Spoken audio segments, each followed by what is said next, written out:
Welcome to the CEO Bench this Friday, the 17th of April 2020, the year of our Lord.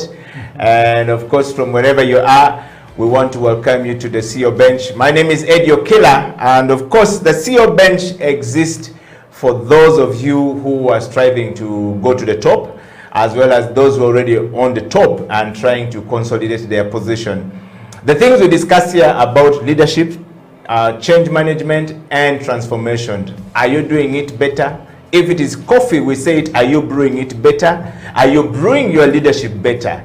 Are you good to go? And of course, my guest this morning in the studio needs no introduction. He says if a man needs a very long introduction, doesn't deserve one. And he that deserves a long introduction doesn't really require one. Ladies and gentlemen, boys and girls, brothers and sisters all across the world, live on Facebook, Twitter, and of course on YouTube, is Pastor Julius Rotlonyo. Pastor, welcome to the show. Thank you, Eddie. We are bungling. There is no greeting. Yeah. And welcome to the show. Sorry about traffic. Yep. But I'm here. Yes. Sometimes those things happen, and yeah, but you keep moving. Yes. Yeah. And we're always telling people that CEOs are never late; they're delayed by circumstances. That might be an excuse, though. Welcome to the show, and of course, we want to welcome you to the CEO Bench. It's your first time on the bench. Yep. The bench is really for you. Feel free, sit, relax, and we're gonna take you through this moment very quickly. And to everyone joining us, Pastor Julius is on the show today to basically discuss, and also share with us his experience coming from what we called the ground level to the top level, what has been the journey like, and what are the lessons we can pick from there going forward. Pastor, Yep. to start with, in today's world, we have to learn the way to lead and to design our organization to basically, read the turbulence that creatively always come to us. Yeah. And it's critical to our ability to make, positive impact in our society. Yep.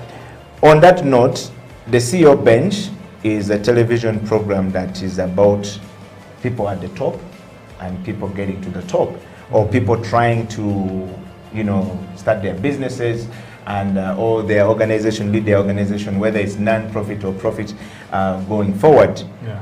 A lot of that will need a lot of focus on transformational leadership approach and of course change management, because you're changing the environment from one end to the next. Yes. And you really need to be ready to, read the turbulence that comes with. You are one person who have been able to go that far. And on the program today, we want to combine the intellectual rigor, as we call it, and the personal challenge, as well as the collaborations. How do you do this going forward? Right. On that note, we want to start with a very simple question to you. Who is Pastor Julius Rotlonyo? Thank you so much, Eddie. First, it's a real honor to be a part of the CEO Bench. I don't feel like a CEO. I'm a leader. I think it's a title that defines the show, but it communicates to the rest of the world what you're trying to talk about. Yes. My name is Julius Rotlonyo. You already mentioned that, and I'm married to one wife, Vanita Rotlonyo. For 12 years. God's been good, just over 12 years now. Wow. And God has blessed us with 4 lovely children. And for some people, they might be saying 4. When are they 4? Yeah, our latest addition came a few weeks ago, and that's very exciting. So 2 boys, 2 girls, and family is a priority for me, and I'm so thankful for my family. But I also have the beautiful privilege of serving at Watoto Church as a pastor. And so I love doing what I do as a pastor, serving in the church, which is pretty much for me the hope of the world, because Jesus rules the church and I get to serve in there. But yeah, as Watoto, God has been so good to us from the time of its foundation. That is over 37 years ago, when our founders Gary and Marilyn came. And what started as just a vision, a small dream from God, has grown into something big that is even global now. And so we have 14 active locations. We have 3 children's villages that God has allowed us to rescue the most vulnerable children and raise them to be godly transformation leaders, because you're talking about leadership here. We do work with vulnerable women as well, and our goal is to restore dignity to the vulnerable woman and her children through what we call Watoto Neighborhood. And we do many other things as Watoto, all driven to bring glory to God by making a difference in people's lives. So, wow. Yeah, that is a little bit about who I am and what I do. Yes. Well, thank you very much, Julius. And question is, growing up, what did you want it to be in life? You know, it's very interesting. I had never put a definition exactly to what I wanted to be in life, but all I wanted my life to be was productive. That's all I wanted. And so I studied civil engineering at the university, and the goal was, how can I make a difference in the engineering world, because I loved roads and buildings, and those things serve people. But along the way, God just put a passion in my heart to serve people, not in an engineering world. And it's not wrong to be an engineer or a business person or a politician. It's just where God called you. God placed the burden in my heart to do that productivity by being a pastor, serving in the church. And so that's what I did. Right after my university, I did civil engineering, I've mentioned it, and I didn't do badly. There's this mindset that you failed. When you fail, then you go to pastoring. Unfortunately, that's what some people think. So if everything else fails, then maybe try being a pastor. No, and I'm so thankful to God for my engineering experience, because it became a great foundation for me in serving in church as well. So right after my civil engineering, I knew exactly that I wasn't supposed to do engineering as my way of being a productive person, but rather serving people through the local church. And so it has just always been, how can I be productive and make a difference? So how it played out is God allowed me to do this through pastoral work. Wow. I want to know from you, how did your parents deal with that situation? The situation of you saying, I want to be a pastor, I think this is where my calling is, and they're saying, no, we sent you to school to be an engineer, and civil engineering means you probably have been fixing the roads in Kampala for us, or, or the buildings in Kampala or city would have been better, or anywhere in the world. How did that go with your parents? How did they react to your decision of being a pastor? That's a very good question, because your journey in life is going to include other significant people, and parents are one of those. And they invest in our growth. So for my parents, Eddie, it was a bittersweet for them. But what I loved the most is my parents have always supported our dreams, whatever we wanted to become. Even though when I decided and said, you know what, I told my dad especially, who my dad is, I mean, he's a professor. So he loves academia. For him, it was a bit of a setback initially. And in fact, he advised me, why don't you first maybe get a master's and then serve in the church? And I felt like, when I reflected, I thought I would have maybe spent another portion of my life doing something that I wasn't going to utilize efficiently. And so I said to him, I appreciate you, Dad, but please allow me to serve in the church. And that time I was volunteering as a youth worker. That's what I was doing. At Watoto. And so, for my dad it was more difficult. For my mom, moms have a way they see beyond. For my mom, she saw that this is where Julius's heart is. Because from the moment I recommitted my heart to Jesus in 1997, I was just drawn to serving people. I brought people home, we did events at home, I was at church serving in youth ministry. She probably saw this. Even while I studied engineering, I was still engaged in serving in church in one way or another. She saw my heart. And so pretty much that's something that she embraced and supported. And I just thank God for my parents that really released me to be where I am today and continue to bless me. Today, my dad does not regret that. You're being a pastor. Over time, yes.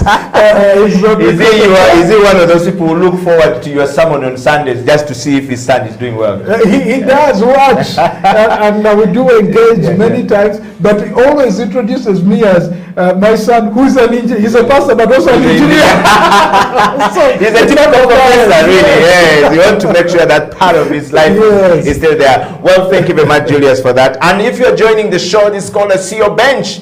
The CEO Bench, like I said, is a show that looks at viewers engaging with integrative mind maps of organizational and leadership development all across. So if you are one of those people, as well as the intentionality of this, to say the least, is practical application of things for those who are looking forward to go up and to those who are doing it, sharing their ideas. And I think you've just heard from Julius there how he turned around his life from being an engineer to being a pastor. And it's a calling. It's not easy for many people. And I know some of you might be struggling with this and saying, that guy now is rich, I'm not poor and this. No, it's not really the case. It's just how you do it. So please share this far and wide with your friends all across the world. I would like to say thank you very much to some of the people in Australia. I see Dennis up in Australia says, I am staying up late to wait for Pastor Julius to come. Professor Penny Nachayo all the way in Washington University. Thank you very much, guys. Anthony Ndaula in the US. All of you guys in the US who are staying up to keep abreast to whatever is happening in Uganda. We would like to say thank you very much. You got a number of people looking forward to you, Julius, online, and I'm going to try as much as possible to make sure we share the best experience out of you going forward. Pastor Julius, I want to take you to your third question. We're talking about the personal questions of personal life. And I think my last question to you would be, did you ever see yourself becoming a pastor? And how did you end up at Watoto, by the way? Yeah, I think I touched a little bit on that. Yes. My journey started with a commitment I made to follow Jesus when I came to KPC then and watched a drama called Heaven's Gates and Hell's Flames. That was a life-transforming moment for me. Yeah. The next one was when I went to secondary school. I had my teenage turbulence and went through challenges that we go through as teenagers, but I was still having that seed inside of me of Christianity. So at a Christian camp that I went to, I decided I'm going to leave everything for Jesus. I'm going to do everything for God. Yeah. And that's when some friends said, you know what, why don't you come to KPC then? 1997, like I told you.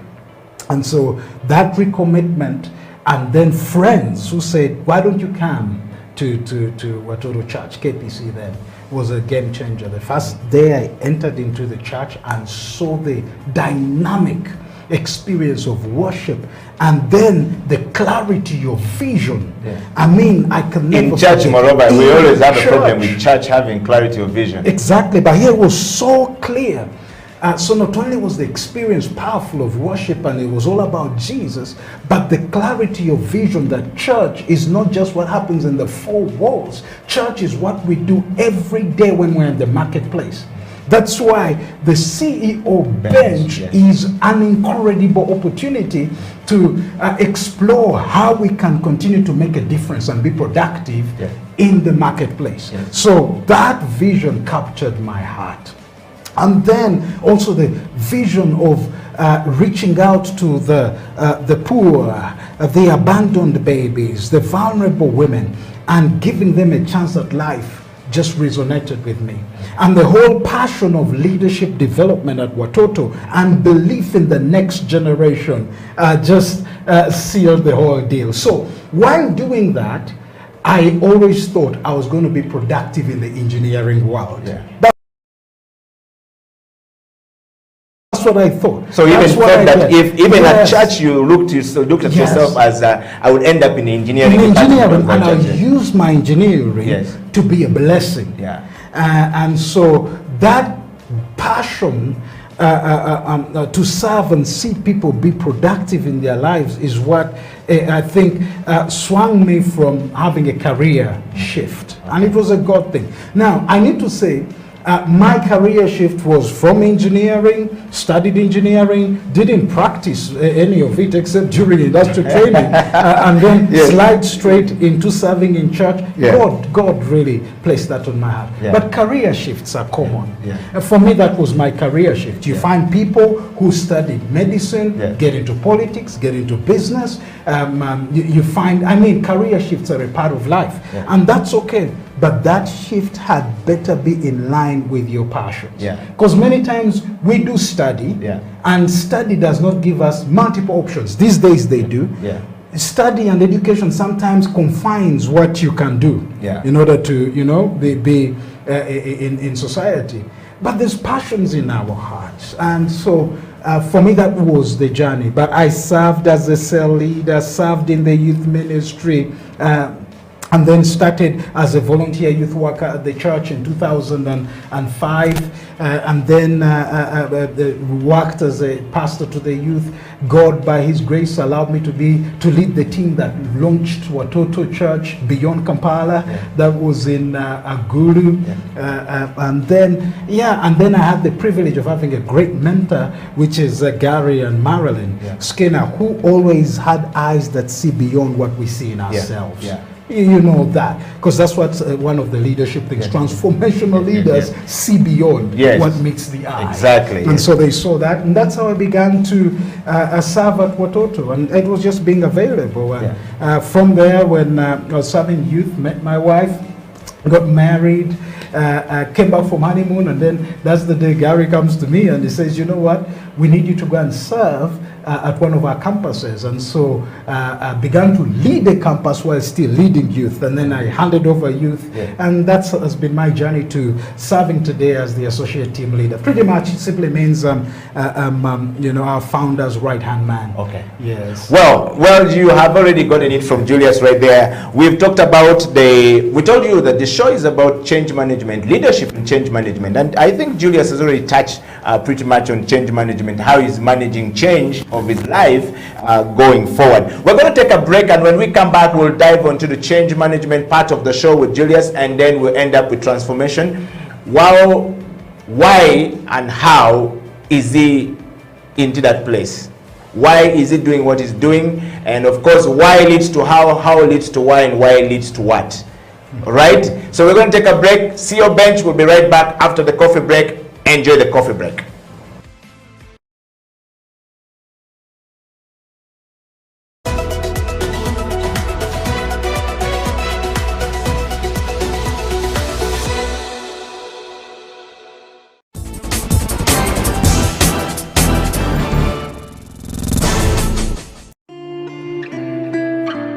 People at the moment are struggling to understand the older generation because times have changed. Technology has come in. They have moved on. Yes.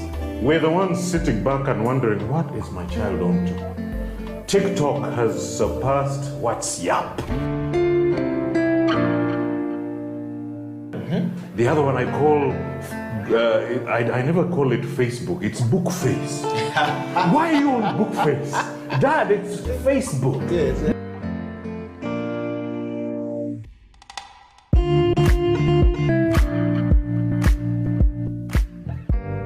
Me, I keep saying, I have a foot amongst the millennials. I understand the traditionalists. Okay. There's a song in the 60s, by the way, and in the 90s, 70s, where they're like, parents don't understand. Yes. Remember Prince? Yes.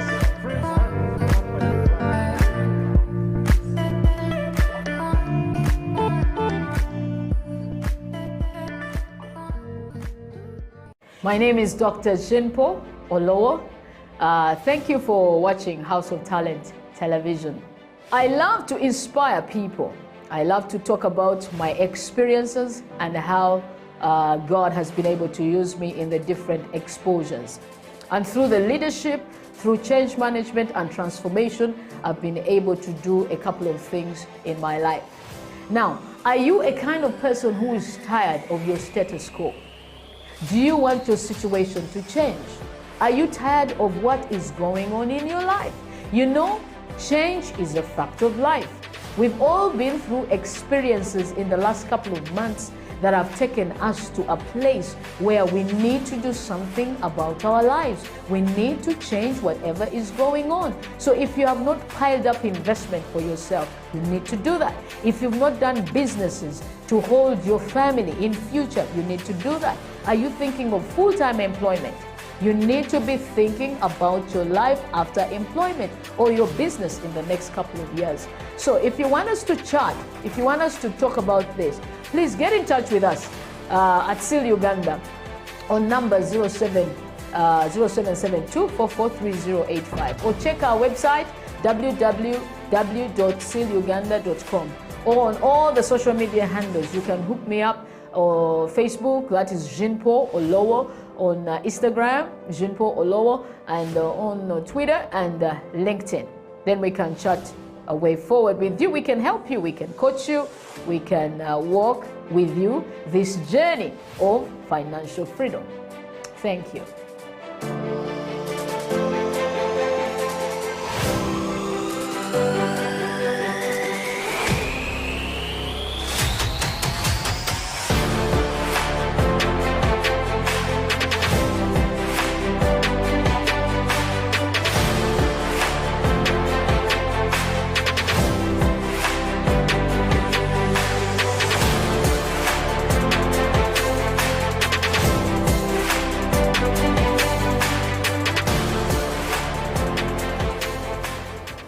Welcome back from that break. This is the CEO Bench. My name is Eddie Okila, and in the studio is Pastor Pastor Julius Rodlonyo. You know, Pastor Joshua is here every Sunday for the Family Talk Show, so I keep mixing things. JJ, but Pastor, welcome back to the show. Thank you very much. And this is the CEO Bench. Feel at home, take a cup of coffee, enjoy yourself. I want to take you straight to your next question, Pastor, on leadership now. Yeah. On leadership, what is the leadership by your understanding? Right. If I'm to just, and I've thought through this. And definition also. Yes. For me, leadership is a privilege of moving people towards a destiny. And for me, it would be towards God's agenda. That's the best, moving people to God's agenda. God has an agenda for everybody. And I know some people will say, oh, it's too much of God. But God has a plan for this world. And so whether you're in business, you're a medical personnel, if somebody came to you, a good medical leader says, I want you not only to be healed, but to be healthy. That's the kind of mindset that I see. And it's about serving. Yeah. But let me summarize with this. There's two lenses of leadership that exist in my view. One is transformational leadership, the other one is transactional. And those are the two popular leadership styles that I see, or frames of mind for leadership. And here's my simple definition of transactional, which is a weaker kind of leadership, yet somehow the most popular and what people look for. Transactional leadership looks at leadership in form of power and position. It's about what position. So when you say CEO bench, some people are watching because they want to get to that position because it brings a certain kind of power with it. But if that's all you see of leadership, it becomes transactional. The one that for me is the core of change and productivity is transformational leadership. Because transformational leadership doesn't just look at position and power. Transformational leadership looks at purpose. There's purpose. You are a leader to accomplish something. And that purpose drives a transformational leader. But of course, purpose without productivity is useless. So the other thing that a transformational leader is thinking is, how do I make a difference? How do I produce results given the place of leadership that I have? So how do I transform? You started by saying that, because Yes. it's not just It's about very passionate about occupying it. space. Yes, it's yes, about making a difference. Yeah. So for me, the leadership that every human being should aspire for is transformational leadership. That's the Jesus kind of leadership. Yes. Jesus showed up in this world, transformed the way we looked at our relationship with God, the way we related with one another. Till today, we are having that, legacy of his transformational leadership style. And for me, that's the kind. It's a servant leadership that is purpose-driven and looks to making a difference. Wow. Pastor, I am a transformational leadership coach by training, by practice, and by skills as well. And over here, when we were designing the CEO bench, we looked at a number of things. Many years ago, about 18 years ago, we started thinking about these things. Right. And we said one day we want to bring the transformational leadership approach, but how do we approach it? We want to put it to the CEO bench. So here we define transformational leadership as a leadership approach that causes change in individuals, as an individual, but also with a view of turning followers, people who follow you, into leaders, as well as causing change. It must have cause change in the social systems of a society, of a nation, or a family, of an individual. Right. And that said, we want to take you to your next question. On that note, who is a leader to you, and are you one having defined leadership? I think leadership is a journey. Yeah. I love what John Maxwell, who is an incredible leadership expert, says.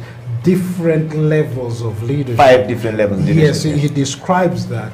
And I think the lowest is the positional one that I talked about, which is just gives you an opportunity to lead, but some people stop there. So if you ask me, am I a leader? By the grace of God, I am a leader, and I am growing as a leader. And I thank God for that privilege of being a leader. And who is a leader to me? It's very simple. Someone that has a vision, but is also someone that is there serving people. For me, that's a leader. Vision is where you want to take things. Serving is the recognition that if the things do not matter to people, drop them. Wow. Drop them. Because at the end of the day, whatever we do must make a difference in people's lives.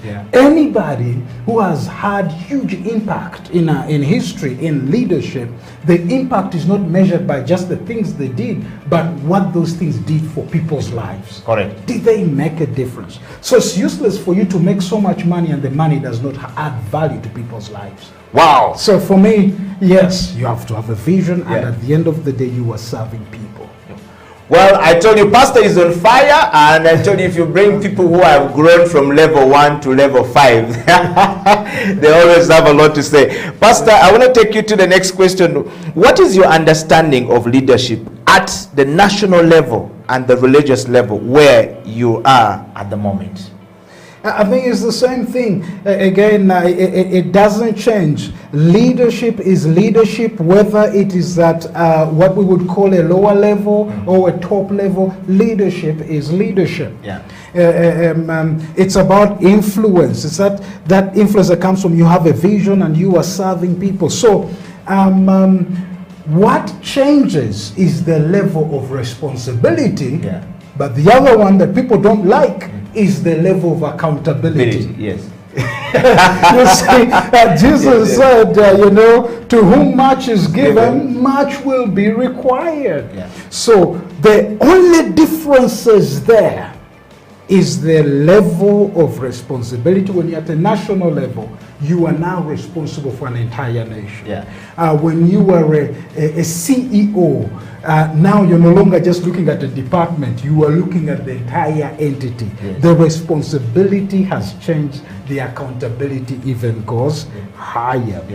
But here's where I say it's the same, it's the levels of responsibility that change. A leader at a lower level must remain a person of integrity. Just like we hold our top leadership to be people of integrity and accountability, it's the same for everybody. You know, in our context here, when we say the word corruption, the immediate thought comes, oh, those guys in big positions are the corrupt people.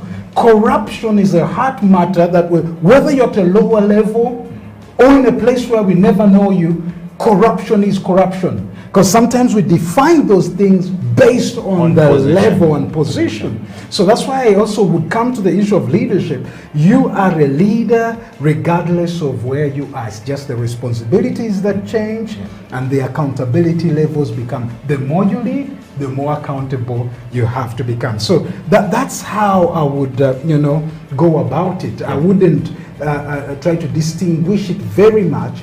I would only try to, in a sense, define it in terms of level of responsibility and level of accountability. And of course, leadership capacity is there. You can grow your leadership capacity. That's the beautiful thing. Growth is possible when it comes to leadership. Wow. Well, we're on the CEO bench. We're going to ask Pastor 2 more questions before we go into a break. And when we come back, we're going to look at the transformational part of it. And of course, the foray into the leadership of Watoto Church that we already know. Watoto is not a small place for anyone to play around with. It's a place that has a foundation that is very deep. It has a footprint all over the world. And Julius here is taking over from Pastor Gary. We want to know whether he's fit for the task or is getting himself fit for the task. Well, Pastor Julius, let's dive into change management. First of all, there's change happening at Watoto. Yes. And you are at the helm of change at the moment. Right. I'm sure, like it was with Jesus, when he said, stay in Jerusalem and I'll send you a helper, it is written, in 10 days or so. They sat there and waited and waited and waited, and one day, I think on the 9th day, Peter decided, says, you people, I think we're missing one person. I think we need to do and replace Judas. Of course, it's not in the context of Watoto. We need to replace Judas. And so they cast the lot, which means there are many people that fit the bill of replacing Judas. So in your context, not quite related, but close. Yes. There were very many people that could have fitted the bill of replacing Gary at the helm of leadership. As the founder, he said, I'm retiring, and he made it public announcement in church that he's retiring. And he said, I have had so many people, and he became very emotional when he was announcing. Eventually, he announced Julius as one of them. How did that make you feel like? Having joined the church from 1997, from just a guy who found himself in church to now being at the helm of leading Watoto. I need to say this. It's a huge privilege to be entrusted with leadership. But the other thing I need to say is we are a number of pastors, because our kind of leadership is team leadership. And I love a statement that Gary likes to make. He says, hey, we are a team. And I just have the wonderful privilege that God has allowed me to be a team leader among equals. That's powerful. What that says is that opportunity to serve is a God-given opportunity. And the best use of it is to serve in humility and serve the people that God has called you to serve, and serve with those around you. So for me, it was a great I felt at that point, one, the weight of the responsibility that comes with this, but also the recognition of being trusted to be able to lead, but also the great example that has been set for us as younger leaders, that you need to always prepare for the next leadership. Leadership continuity. Those were some of the things that have come. But the other bit which people do not see, is the incredible support and the incredible burden that we carry together as pastors. As pastors. Our leadership at Watoto has never been a one-man show. It has always been team leadership. But ultimately, there's going to be one person who is accountable for it. And so that's the place God has asked me to serve, and also through our team leaders, Gary and Marilyn. So Yeah, the weight of the responsibility, Yeah. But the excitement of the future as well. I think we have vision. There's lots that God wants to do, and we're going to continue to do that. Very well. Pastor, CEOs are meant to manage change, and you are at a leadership position just like a CEO. Dr. Jean Paul Lowe told us here that CEO means Chief Executive Officers, which means there are many executives down here. You're just the chief of them. And I think is what you have just said, that ours at Watoto is a team leadership. Yes. I want to take you straight to one thing, transformation and change. Change is happening at Watoto. Gary is going and you're coming in. Is this being communicated? Yes, I think it's no longer a secret. It's public news, and it's good change the way we are doing it. And I'm so thankful that we get to be alive while we're seeing change happening like that. So yes, it's being communicated. You know, when you think about change, I prefer the word transformation, but when we think about the word change, this is what comes to my mind. There are those who manage change. Now, change management is when things externally come and disrupt what you're doing. You got to manage that. There are those who avoid change by they don't want change because change comes in the sense of loss, a sense of uncertainty. So there are those who are change managers and there are those who are change avoiders. Transformational leaders are change leaders. In other words, what they do is they initiate change based on the vision they see. So when you talk about change happening at Watoto, it's not just happened to us. All of this has been intentional, and that's why I say it's such a huge privilege to be in a place where we see this happening and we get to be a part of it, almost being in your own movie. This was all initiated by Gary himself and Marilyn, who are founders. You know, some people are founders and they never ever leave. They always stay there. They stay. But because of the vision they have, the belief in raising leaders, they initiated this entire process and said, you know what? There has to be leadership change at Watoto. And this process didn't start 5 years ago. This process started almost 10, 15 years ago, while Gary was in his 50s, pretty much, early 50s. And he begins to say, guys, there's going to come a time when I'm no longer leading. We need to prepare for that next generation of leaders, and the next, and the next. So, in other words, he leads change, and not just manage change. Wow. And I want to ask you the next question before we go, Pastor Julius. This is your bench. Of course, it can get hot here a little bit. So if you see Pastor Julius sweating, you know that no, it's a bit hot in here a little bit. The bench is meant to give us direction. Pastor Julius, the learning organization, Watoto is a big organization. And the learning of it is not something that we can take for granted. You are now at the helm of being a team leader. How are you doing it? If you would share that with us. You're talking about learning? Yes, learning the organization. You are now at where that is. Obviously, things were not exposed to you to that level, and now you're still exposed to it at that level. In fact, here's the beautiful thing about our context, and it's different. I understand exactly what you mean, learning, because you must always be learning the entity, and not just learning, you are also learning about the new things that could come. And things are changing. You must always be learning. That's part of change management. And that's part of it.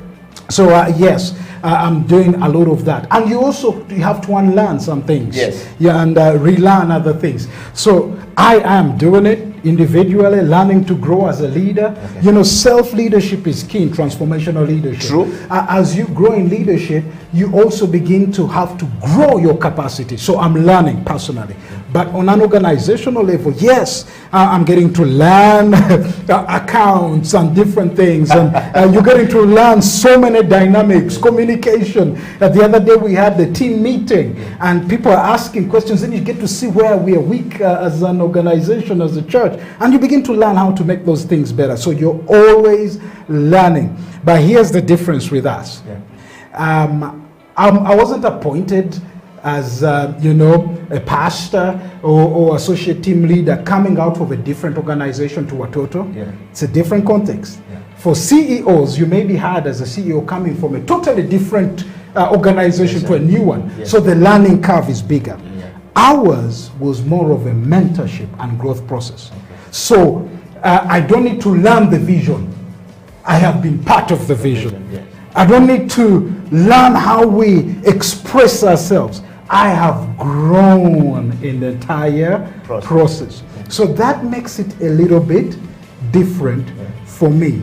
If there's any learning thing that I must do, yes, it is what it means to lead entities and understand these different dynamics, yes, and you begin to apply the laws of the land and different things. You're beginning to pay attention to those things that I otherwise never used to pay attention to. Because you are just preaching and preaching, you finish and you go home on Sundays. So you got to learn all of that. Anymore that much, yes. Exactly. So those are the parts that I got to learn. And of course, we're a ministry that has global reach, yes, and also begin to learn dynamics of global ministry and working with different cultures and contexts and how they apply their different expressions of what we do there. So you begin to learn and grow in some of those. So I'm doing that, yes, and the good thing, the way we are doing it, here's the thing.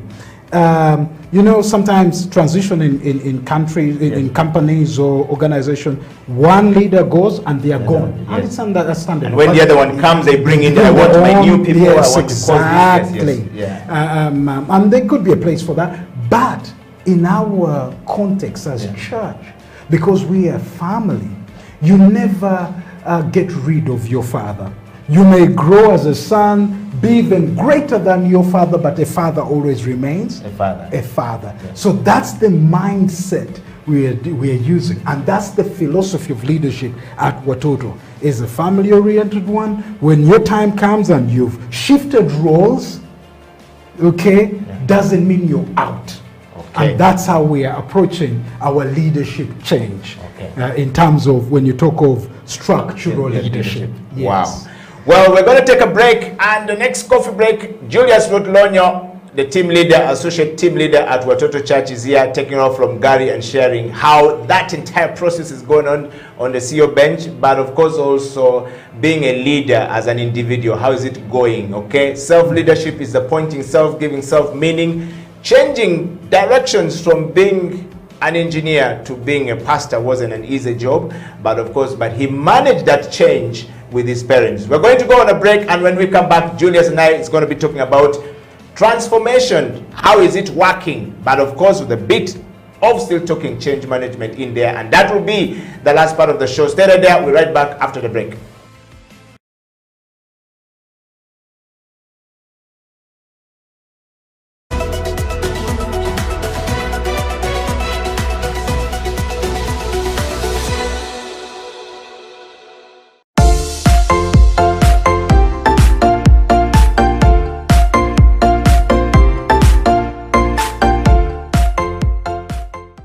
When you start a project, definitely, if it's a good idea, it has gone through the development process, then you start what we call in fundraising as an institution or even an individual who has a creative project. There is what they call fundraising, and that is if it's a public good, it's a common activity. If it's a business, that's a different thing. So when you're doing a business, creative business project, you're not asking for funding, you're asking for investment. People just get turned off by just being asked. You just come and say, Paizo, give me money. I'm like, who are you? Why should I give you? Why should I? What is it? How do I get them to know that I exist? You're not asking yet, but you're just trying to check to test the waters and see how whether it's possible. I've met Faizo. I know Eddie. We've had a conversation. I trust what he's going to do. So that trust is built within that asking. Honestly, the money is there. There's a lot of money, and those who know how to find it, they always find it. But then you find others saying, oh, that one is taking our money. yet you didn't make an effort to find it. We have sleepless nights. I wake up at 2 a.m. to write applications, proposals. I try to balance my office daytime and my fundraising time and all the other things. So you really have to make an effort. The US has just put out a call. The State Department has just put out a call for support for a collaborative grant between the US and Uganda. It's for institutions, it's for individuals, for practitioners that are interested in exchanging ideas and knowledge between US and Uganda specifically. And it's quite between $5,000 to $50,000. So it's available. I talked about earlier about the SCP fund, which was introduced already here in Uganda before COVID, I think. And finally, we got British Council and HEVA managing this fund for East Africa. So the call is almost out. I think they'll put it out in May or June. And when that call comes out, you can apply for like 180,000 euros for 3 years, that you can do whatever you want to do. It's both institutional and for individual projects. Please share it far and wide. We are live on YouTube, on Facebook, and on Twitter. And this information will always remain there. You can watch the show anytime. You can share it far and wide. And Pfizer will be back here next week. We'll be talking about investment into the creative industry and how we can go about it and who needs what, where, when, how. We'll be talking about it next week. Until next week, Eddie Okila, Pfizer Chiwewa, the founder and the CEO of Volleyball Foundation, we're signing out on the Creative Talk.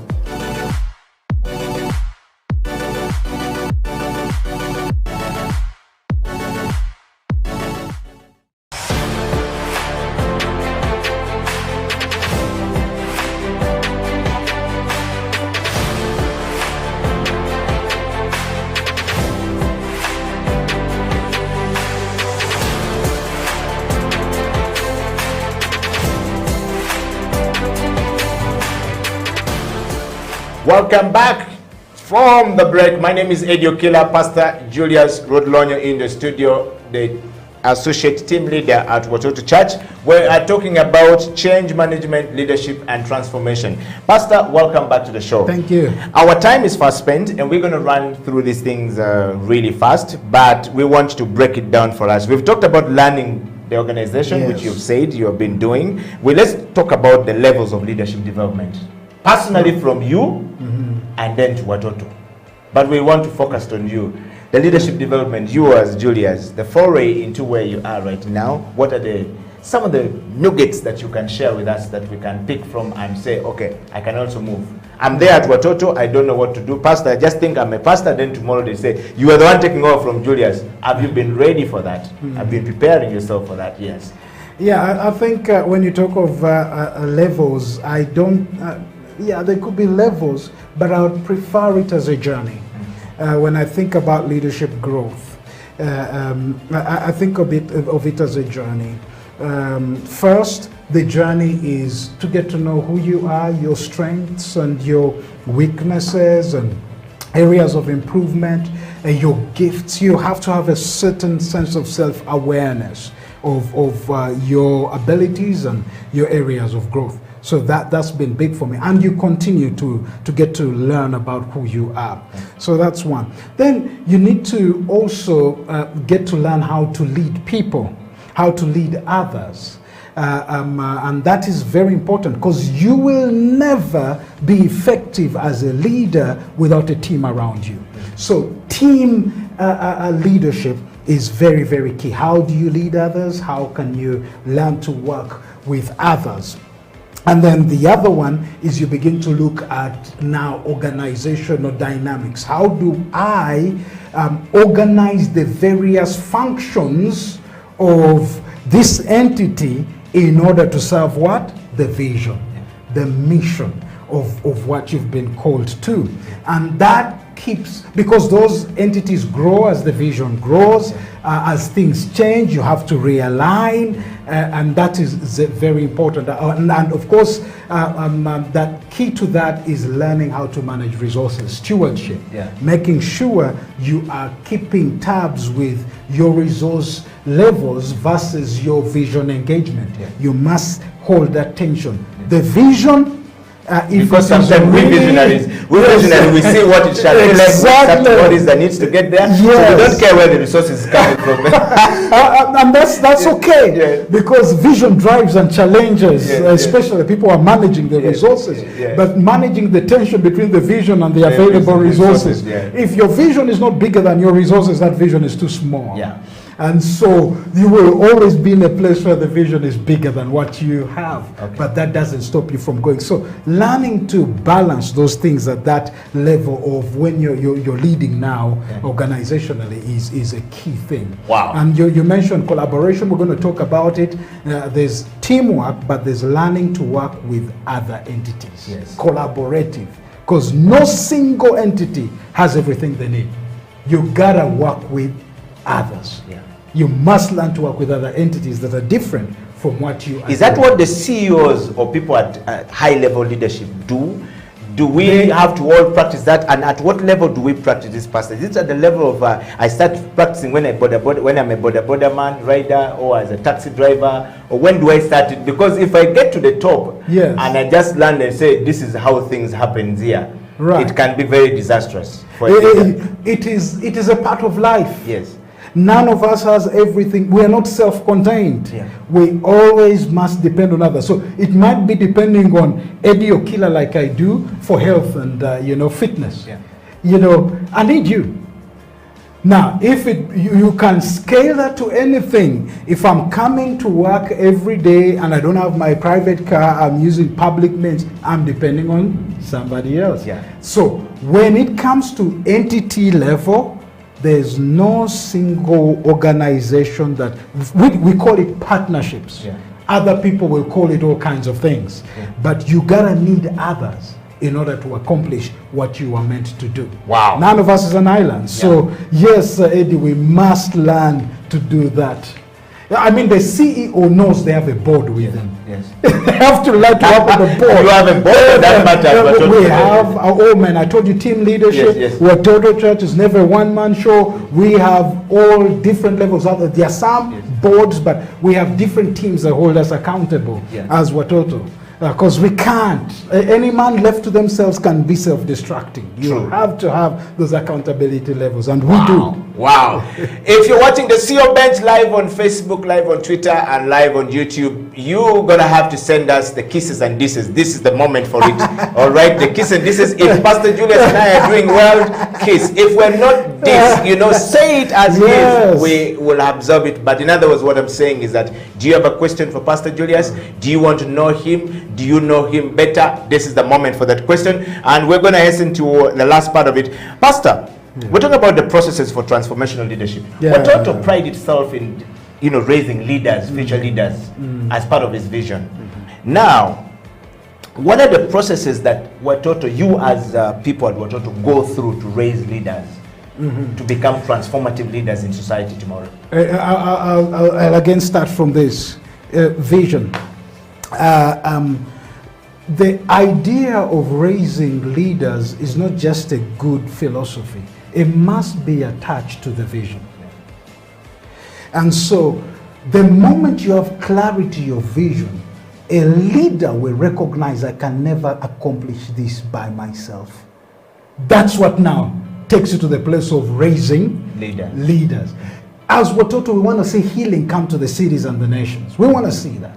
For that to happen, it can't be the pastor doing it. It has to be the people that come to the church being influential in their spaces of influence, of their workplaces, their marketplace. And so the first step is vision. Now, once you have vision clear, vision even begins to direct what kind of processes you put in place that help you to raise leaders. Because, hey, you need to raise leaders who have a certain culture that you embody. Ours is a Bible culture, your DNA. So you put a process in place that helps people grow in character and their biblical values. It's right there. We have core values. That's right there. Then you have to skill them. They need to be equipped to do the things they gotta do. So you've touched the heart, then you go to the hands. You skill them. So we have leadership courses. We have all kinds. If it's for musicians, we're training them to be great musicians. If it's CEOs like the CEO bench, we have a whole school of community leadership that is all about preparing that leader to be effective where they are. When you talk about our children in our villages, from when they are little to when they're going to be released to be responsible as Christians and productive citizens, we have things we've put in place alongside their academics to raise them to be those godly transformational leaders. So we have all those different processes in place. And the other one we never ignore, that sometimes people ignore, is the mentorship. Yes. Like I said, I didn't go to a leadership school and then come be appointed a leader at Watoto. No, there's the whole mentorship aspect of it. I think, in my opinion, that's by far the most sustainable way of ensuring continuity of an entity on the path that God designed it for, on the vision journey they are on, is by mentoring. Because when you are mentoring, you're passing on more than skills. Wow. You're passing on heart. And the heart of that organization will remain through mentorship, not So, just hiring. Pastor, you're saying mentorship management that we've had back in the days, which seems to have lost its way, along the way in today, in the present day, Right. situation, either in Africa or in the world or anywhere in the world, Yes. is very important. Absolutely. I started by saying that the lenses with which we look at leadership, and the most popular one is transactional, which is a very low kind of leadership. It's very positional and power driven. When it comes to mentorship, a transactional leader protects their position. They hide information. But a transformational leader is empowering. To share. They like to share. They like to see others succeed and even do better than them. The worry is people think that if someone can do what I do, then I'm no longer useful. Let me tell you, none of us is indispensable. There will come a time where you gotta move, and there will be people that are better than you. Learn to embrace that. That's big thinking. And when you have that, then you're excited if you can raise somebody who can do what you do. I love a picture, and I'll end with this for you. Once I saw someone talk about change in leadership and moving on. He said, this is what leadership is. I invite you into my car. I drive while you watch. You learn how to drive. Next, we swap seats. You drive while I watch you drive. The next, just like driving school, I get out of the car and I watch you drive. That's where people are afraid. They're like, will that car ever come back? Maybe Because somebody... the accident is going to happen and the car is not insured. No, make sure you've insured and done all of that. But their real worry is, now that the car is going, will I ever have anything else to drive? But I love what this guy said. He says, now that you've learned how to drive a car and equipped others to drive the car, you no longer need to be in that car. Get to a chopper. Begin learning how to fly. Because that's a new level you're being taken to. So we should ladies and gentlemen, the CEO bench has probably had the best moment of it this week with Pastor Julius right here. I feel like the show is done. We should just end the show. Instead, learn how to drive, get out of the car, and start learning how to. Some people might get a chopper and crash. No, then you've got to relearn because it's a different context. Maybe get a chopper in the context of his fearing that this guy might drive faster. So to show that I am leading because he's not prepared, he might no, it's just change what you've been doing. Wow. Learn something new. Wow. Pastor, I would like to take you straight to, I know you've already talked about personal effectiveness and resilience. As a leader, you're always going to be challenged by many people. Yes. And the CEOs who have come on this bench have all shared their experiences of how they are challenged by their own people they are leading, where they wake up today and somebody is really better than them and challenging them, and they are not they realize I am not up to speed with the person I'm leading. And then they don't suppress them, they learn from them and move forward. Let's talk about your personal effectiveness and resilience as a leader at Watoto. Yeah. So when it comes to personal, Eddie, and those challenges, maybe it's people challenges, there's organizational challenges. You know, when you are leading, honor where you are as a leader, but also learn to honor others. Again, it's the frame. The moment your frame is transactional, it complicates things. But if it's transformational, it's highly vision-driven, people empowering, it changes everything. That's what Jesus did. When Jesus came, Jesus was God in man. He had the capacity to do everything he did by himself. But what did he do? He chose 12, not the best, just simple people. In fact, they were dropouts of what would be the regular academic stream of the Torah. They were not good enough. And he begins to empower them so that they could take this dream even further that we see today, 2,000 years later.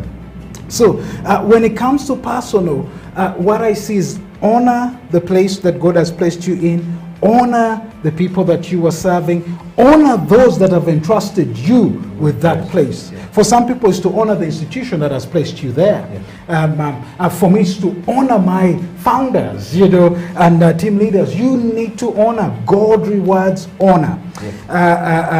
Then, when it comes to facing challenges, embrace them. They are a part of life. The other day, we were talking about suffering as a part of life. Embrace that. There is going to be challenges. Don't run away from them. Leaders are designed to face challenges and solve them. Here's what the Bible says, that the righteous, it says the wicked flee when no one is chasing them, but the righteous are as bold as a lion. One of the pictures of leadership I love is the lion. A lion does not run away from challenges. It engages and it embraces and engages challenges. For you to be able to do that, you have to be courageous. Wow. And courage, we were talking the other day, because these mentorship sessions are great. That's why I told you raising leaders is much better than hiring leaders. You know, we're talking about, one time my wife asked Gary, talk to us on courage. And then he said something that has never left me. And we were talking about it as a team. The source of courage is conviction. Leading not from here, because some people lead from here. Yes, you lead from the heart. From the heart. Yeah, because when you know what you've been called to do, when you are willing to die for what you've called to do, you will face any challenges, because then you'll have died to self and you're now living for that cause. Marilyn made it this way: until you're ready to die, you're not ready to lead. Wow. Well, you got this one, guys. 1 hour, 3 minutes. Somebody says, hey, don't end the show. I have some people in Denmark who are very awake. My heart's out to you guys in the US and all over the place who are staying up. Some guys in South Sudan. General Chol in South Sudan. General, I missed you in the gym. And Pastor Julius is here. He said, I'm enjoying the show. Is the general who in the army in the South Sudan, who ended up at Watoto, and he said to me, ever since I have been a member of Watoto, so I love. And he told me earlier on, says, when that gentleman come in there, tell him I'm a big man, but he touched my heart. I feel a small man whenever that man is speaking. Thank you, General. General Shaw, I'm looking forward to seeing you in Kampala, and of course I'm going to make sure you and Pastor Julius meet whenever you are in Kampala, and I would like to see the CEO, the leader at Watoto, and the general who is leading the army in South Sudan meet, and the conversation to happen. Pastor Julius, we're going to read some one or two. I'm just sampling it. Idiwato Chom is the land right lawyer working with LandNet Uganda. As a matter of fact, is taking over as the new ED at Landmark. So this interview is very important for him. Congratulations. And he says, as a leader of one of the most influential and fast-growing churches in the country, what's your take on the role of church in holding political actors accountable for gross human rights violation and other governance issues like corruption and land grabbing, etc.? I told you he was always going to land grabbing. That's one for you, Pastor. Yeah. Yes, he's saying as a leader Yes. of one of the most influential and fast-growing churches in Uganda. What is your take on the role of church in holding political actors accountable for gross human rights violation and other governance issues like corruption, land grabbing? That's etc.? right. You know, many times when we also talk about church, we think about church as an institution.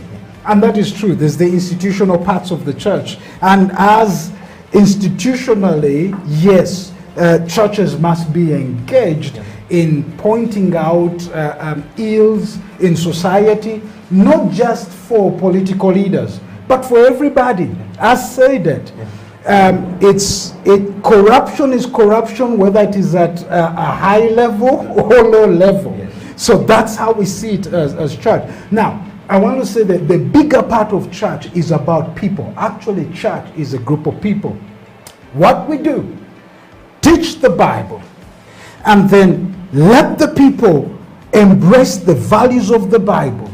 The real, accountability for leadership is not institutional per se. It's the people saying we are tired.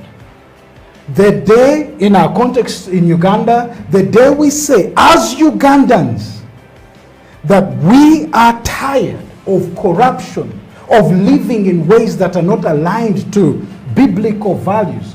When the Ugandans say we are tired, change will begin to happen. But if you only leave it at institutional play, for me, it has a part to play, but it needs to be with Ugandans. That means corruption cannot thrive unless there's people that are supporting it. True. If the people say no more corruption, we are tired of this, it needs to change, then change can begin to happen that begins to impact institutions. Here's the thing, institutions are led by individuals. True. If those individuals' hearts never change, institutions will never change. It's not the army or whatever, these other places that we will go to and say, the finance department is corrupt. No, it's people in the finance department that are corrupt. Our role as a church is to make sure we bring a message that changes people's hearts. And so we have to speak on it at a national level, we have to speak on it at an individual level, and we do speak on it. And we do, but we're not the police to hold people accountable. Okay. So, Pastor, assuming I'm corrupt and I'm a member of a total church, and you're already aware that Okela is corrupt, and you have empirical evidence for that matter or facts, would you tell me straight away that your way, we cannot endorse it? Absolutely. Absolutely, and that's not just for Eddie on corruption. It's going to be on different aspects that do not align with the Word of God. Because the Word of God is the supreme. If Julius is corrupt, just because he's a pastor, doesn't excuse him. Is he living up to the biblical principles? They are men and women of God who are corrupt, who are living off of what the scriptures say. We as church are not just going to be talking about all the politicians, because sometimes we run quickly to politicians, to government leaders. It's for everybody. Immoral lifestyle is not just immoral because you're a leader. It's immoral whoever you are. The Bible is our standard. And you know what, Eddie? Some of the things that give me hope is here on earth, it might be tough. People may dodge. They may use their power and position to escape accountability. But one day, every single one of us is going to stand before God in heaven, and we will give an account. If not already, for those who have gone before us. Well, guys, we have come to the end of the show. I just want to ask Pastor one more question. Eddie, thank you very much. I wish we could have Pastor on round 2 of the show. I have too many questions for Pastor, which I cannot answer right now. I cannot ask right now because you said time is that. But I want to know from Pastor. Good to have Pastor on the show. Can Pastor basically clarify on the preaching of tithe? These days, churches are about money, money, money, and everything money. Even in the lockdown, no one was telling people how to survive in the lockdown. But some churches were still running messages on money, money. How do we draw the line? I'm a Christian, but I feel like it is a manipulation done. Now that you have a leader of a powerful church, and if not one of the most important churches in our country who actually put accountability forward and public, ask Julius, his leadership, will it continue to do like Gary was doing before? Actually, as a matter of fact, that's a very good question. Yes, yes. Yeah, Eddie. And it's quite sad that sometimes some churches have actually manipulated the congregation for money purposes. You know, and it has totally gone off track, and people are abused. Apart from abuse being manipulated to take their finances, people are unaccountable. They never ever say how those resources are going to be. Let me tell you, as Watoto, biblically speaking, a leader must always be accountable for the resources God places in their hands, for their actions, for the way they use them. As a matter of fact, we have just completed our audits for 2020. As Watoto, we always do that. That's part of what we've in a sense. And this is certified, done by a certified absolutely public accountant. Because we are always accountable for every penny that God places in our hands. You know, I said ultimately people stand before God. I think there's going to be tears when it comes to that time. I said if others are not already tearing, we don't know. Yes. So let me just touch a little bit on tithe. Yes. Tithe is not the church that started tithe. The church never came up with the idea of tithe. No, it's not. It was God's way of resourcing his work. And so God's way of resourcing his work was through the people that come to that particular church. And so God instituted this and said, you know, 1/10 of whatever you receive, you give back to God for God's work, but you can even go over and above that. Now, the problem is not even just a tithing. It's how people have used that and abused that to take advantage of others.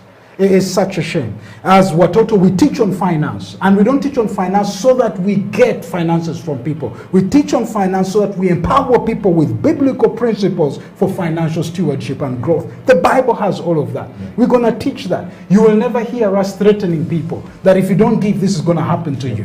Absolutely. Lightning will strike you. It's going to strike you, and this is going to happen, and the other. No. We simply teach the biblical principles. And I got to tell you, Eddie, Watoto church people are generous. They give, and they give because they see the vision, they see the accountability, they are able to touch what those resources are doing. And we will never, as someone asked, as Watoto, will this continue? Will this continue with Pastor Julian? In fact, it's not. It will stop there, yes, because leadership is important. This will continue to happen as Watoto because it's now part of us. It's the Bible way of doing church. Accountability. You cannot run away from that. And so we're going to keep doing that. And I'm very sorry for anybody who is watching where they've gone to churches and they've been abused. Things have been taken from them, finances have been taken from them, people have promised you empty things just to get money out of you. Because here's the fact, and I'm going to say it, people may get angry with me. We have businessmen behind pulpits. They look at their pulpit as a business venture. The pulpit is for ministering to people. It's not about making money. Yes. It's not. Okay. So it's a sad thing, but tithing is a big. Eduardo Choma said the question was read well and the answer is equally solid. Salute to Pastor Julius. So I think you've answered that one. Ladies and gentlemen, we've come to the end of the show, and the parting shot, Pastor, if we were to take you back 30 years from now, where would you be and what would you be doing? Back 30 years. 30 years back, I was a 10-year-old giving my heart to Jesus in a P5. That was I was like, totally unaware of what God would be doing 30 years later. Wow. Yes. And if we were to take you back 25 years down the road, where would you be and what would you be doing? Is that in future? 25 years back. Oh, 25 years back. So that would be 15. That's the time I was a great teenager, trying to explore life. And at 16 is when I recommitted my heart to Jesus and got my priorities realigned before God. Pastor, well, we've come to the end of the show. We want to ask you the last question. What are the 5 qualities of a good leader that you would leave us with today? 5 today. I don't know if I'll give you 5, but let me just say the ones I can think of off of my head. A great leader is one who serves others. Greatness is in service. The other one is they have a vision. They know where they're going. They know where God is leading them. A great leader is one who loves people and one who does what they do by empowering others around them. And a great leader is one who is courageous. I already said it. One who is willing to die for the cause that God has placed in their hearts. Those are just some that I would think about. Wow. Pastor Julius, thank you very much for coming. We're so honored to have you on the show today. Awesome. And privileged that you were able to accept our invitation to actually come and share your heart with others. And to all of you guys out there, thank you very much for joining us on the CEO Bench. We may not have been able to answer all your questions, but we hope to bring Pastor Julius back on the show to talk about his next future forecast. What legacy would you like to leave behind when your time is done at Watoto? That's your last question. Yeah, that's a great question. You know what? The kind of legacy that I would personally love to leave is here's a man who loved Jesus so passionately and gave his life to see that this, Jesus Church, his church, Watoto Church, lived up to its fullness of celebrating Christ and caring for community.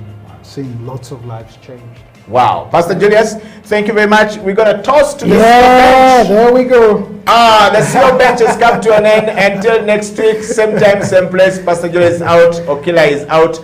And I hope you've learned a thing or two. We were talking about leadership, change management, and transformation. I hope that you've picked a thing or two or a leaf from there, and you can actually read the turbulence creatively, to take your organization forward or to take yourself forward. Until then, the CEO Bench, Pastor Julius Rodlonyo, Eddie Okila, signing out.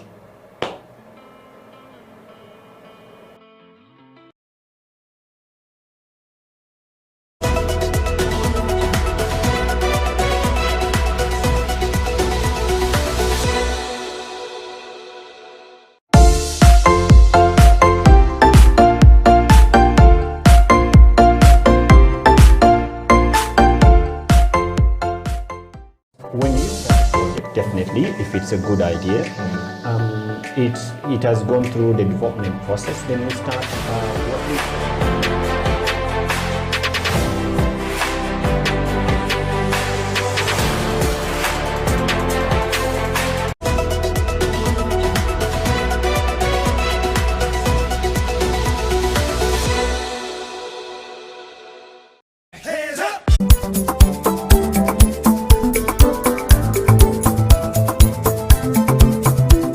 My name is Faizo Kiwewa. I am the founder and the artistic director of Baimba. Welcome to this year's edition of Doa Doa 2021. As you're all aware, we skipped our 8th edition to the 9th. Don't blame us, the world did skip a year, and so did we. Since 2008, we have organized festivals, trained stakeholders, and championed a performing arts market that has helped local artists to level with the rest of the world and the region. That's how Baimba has contributed to the vibrant arts sector in Uganda. This edition of Doa Doa is thought to be a special one, quite different from the previous years. We are running it for 3 months, from May to July. Once a week, we'll host a speaker and one artist for 30 minutes. We are going to learn everything we can about them. Curated to give a glimpse of the performing arts industry, starting from right here, the future space for the Baimba Center for Visual and Performing Arts on Lunkulo Island, to the Reykjavik Opera House in Iceland, India, Chile, USA, and South Africa. We are going to meet virtually with our friends, some of the most amazing game changers from around the world. They are going to tell us about their spaces, their initiatives, the opportunities, and the possibilities. We thought this edition of Doa Doa would take us around the world, and we think we owe our audience what others have got to offer, and hopefully they could be inspired.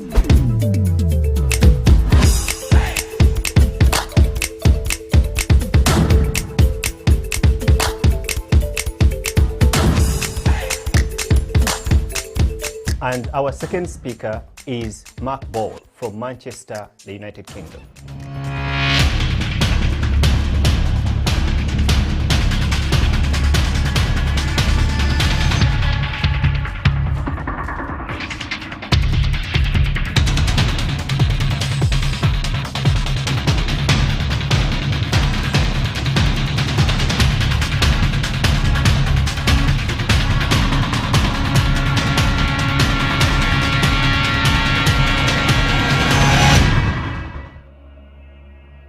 hello to everyone at the Bayamba Foundation and welcome from Manchester and Manchester International Festival. I'm Mark Ball, the Creative Director here at MIF, where I'm responsible for working on the festival, but also developing the artistic programme for the factory, which is something I'm going to talk to you about a little bit later.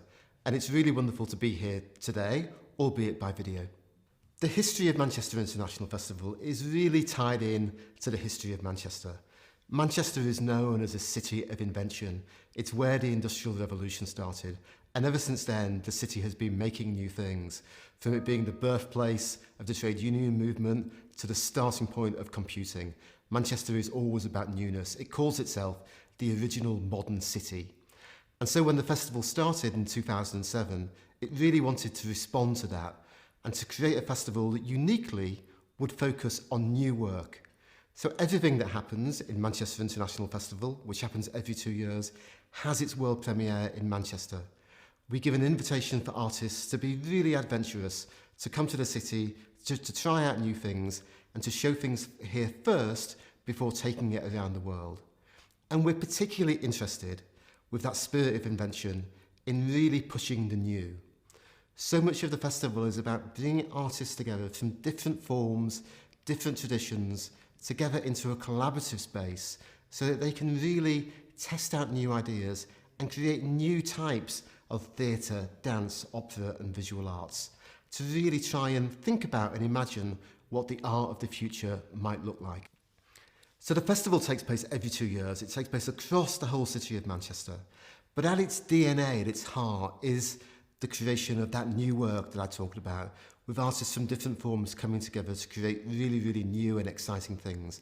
And just to give you some examples to illustrate that, recently we worked with the amazing Oscar-nominated actor Riz Ahmed to create a project called The Long Goodbye, where Riz really wanted to create a piece of work that looked at the impact of racism on immigrants into the UK. And brought together not just his form of acting and theatre, but brought that together with dance, with visual culture, with digital culture to create a truly unique piece. More historically, we invited the amazing actor and director Kenneth Branagh to reimagine what Macbeth might look like in a beautiful old abandoned church in the heart of Manchester, creating a really epic but very intimate performance that allowed Kenneth Branagh to really play with the form of theatre making. Another landmark Manchester International Festival project, and one from its very first festival, was Monkey Journey to the West, which was a collaboration between the Chinese director Zhen Zhizhen, the pop musician Damon Albarn, and the illustrator and visual artist Jamie Hewlett. And together, they brought a whole new perspective on that very traditional legendary story of Monkey Journey to the West, really bringing together the traditions of Chinese circus, choreography, design and popular music to create something that felt entirely new, that started life in Manchester and then went and travelled around the world. And to bring us up to date with a more recent project, we worked with the grime artist Skepta. Skepta was really wanting to try and create a new experience for audiences, a much more intimate live music event. I think he was fed up with playing gigs where audience members would watch him by holding up their mobile phones and would watch him mediated through a screen. So he wanted, as I say, to create something that felt much more immediate, much more intimate. So we worked with him to create and design an incredible set, to work with technologists, to build this visual world that Skepta created on this beautifully designed stage, with only a few people, 1,000 people crowded around him, to create again an entirely new type of live music event where mobile phones were in fact banned. We took them off the audience at the start of the gig. So the Bayamba Foundation asked me about the sacred art forms of Manchester, and I guess if this city is defined by one thing, other than perhaps football, it's designed by music.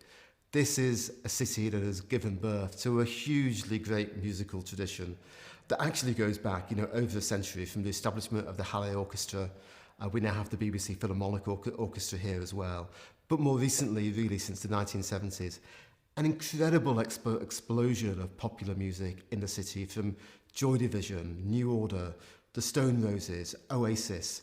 Manchester really being a cradle of great musical talent that's gone and been exported around the world. So in terms of music, which has really been at the heart of the festival, we've worked with some of the great artists from across the UK and from around the world.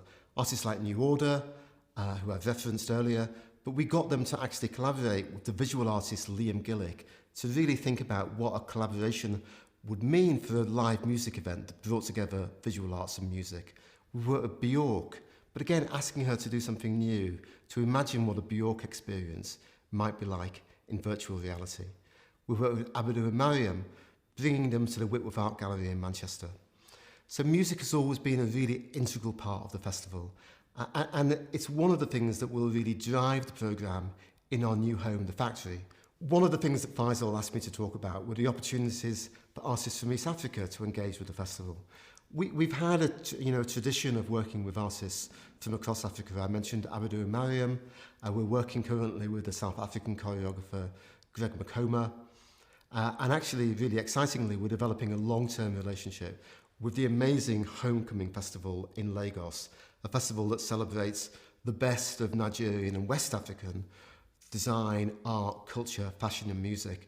And we'll be bringing that to Manchester in this year's festival as a start of a longer-term relationship. And we'd love to work more with artists from East Africa as well. And we're always open to ideas. We're always open to collaboration. So please, if you've got ideas for what you think might work in the festival or relationships that you think you might want to build with us in Manchester, please just get in touch. We really do want to be open to new ideas.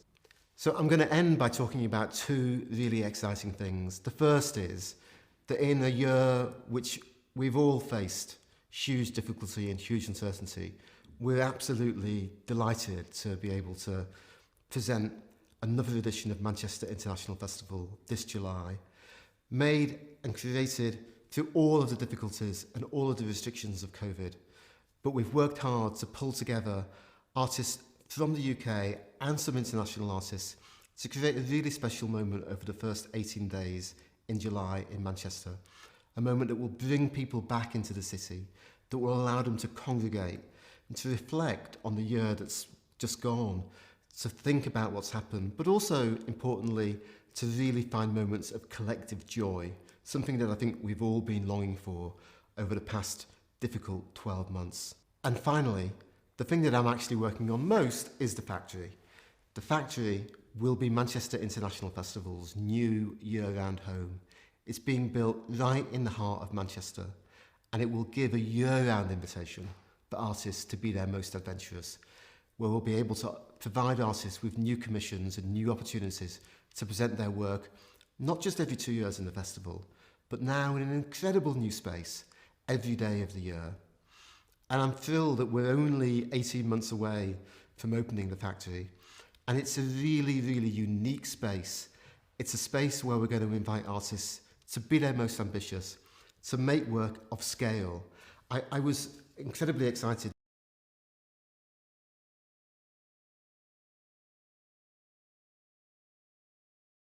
the other day to be able to go for the first time in over a year because of COVID onto the Factory site and to stand inside that building and to have seen it develop and grow, which I've only been able to do virtually or by looking at photographs, but to see it in the space and to understand its scale and its possibilities. This really is an incredible building that's going to allow artists to create hugely in a purposely designed building. So we're really excited about the potential for artists from all over the world to come and be their most creative, not just in the festival, but in the Factory as well. In July, we really look forward to welcoming you to Manchester, whether that's in person or online, and you can catch up with lots of things that are going on in the festival via our website. There'll be a lot of work that's shown online. So if you can't join us in Manchester, please do log on and you'll be able to engage with performances and all sorts of activities and really get a sense and flavour of the festival. So I really do hope that you join us then. And as I say, we really are open to great ideas, to great conversations about how you might want to work with us. So please do, at any time, get in touch. Thank you.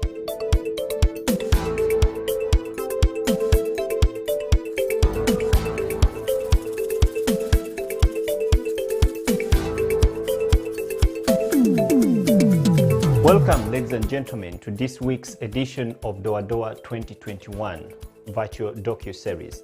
as you've heard from the amazing speaker, now you're going to get to know the artist. This week's In Focus artist is Jemima. She's one of the greatest performers of this country, and that's why she got herself the name The Gladiator. Ladies and gentlemen, enjoy. I'm a Ugandan.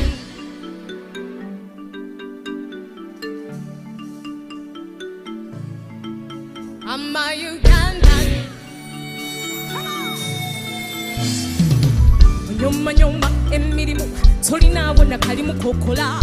Okera kulela ngaloli monna Uganda wana bachi.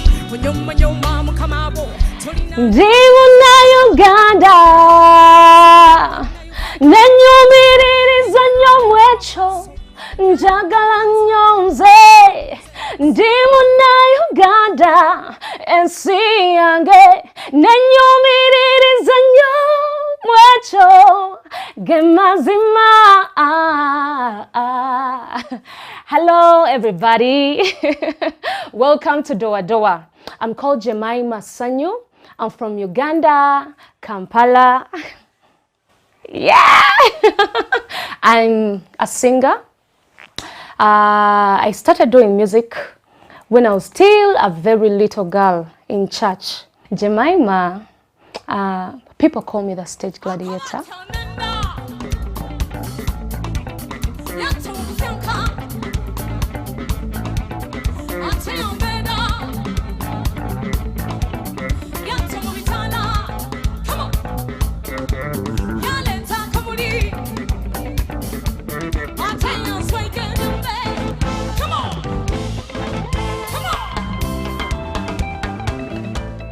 You can't see that now when I'm talking, but when I get on stage, I become furious. Yeah, I have this energy, I have this passion, and that is what makes me a gladiator. It's like a battlefield when I'm on stage, but I don't do it alone. It's not normally with a team that I work with.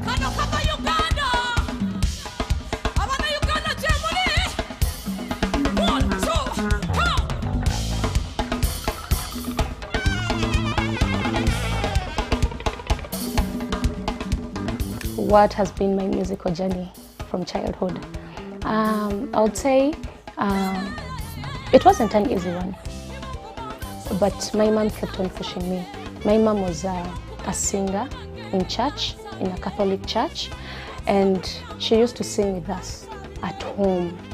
Every time she would get moody, every time she would get happy, she would just make a choir. She had a choir of 5 little beautiful babies, and I was the firstborn.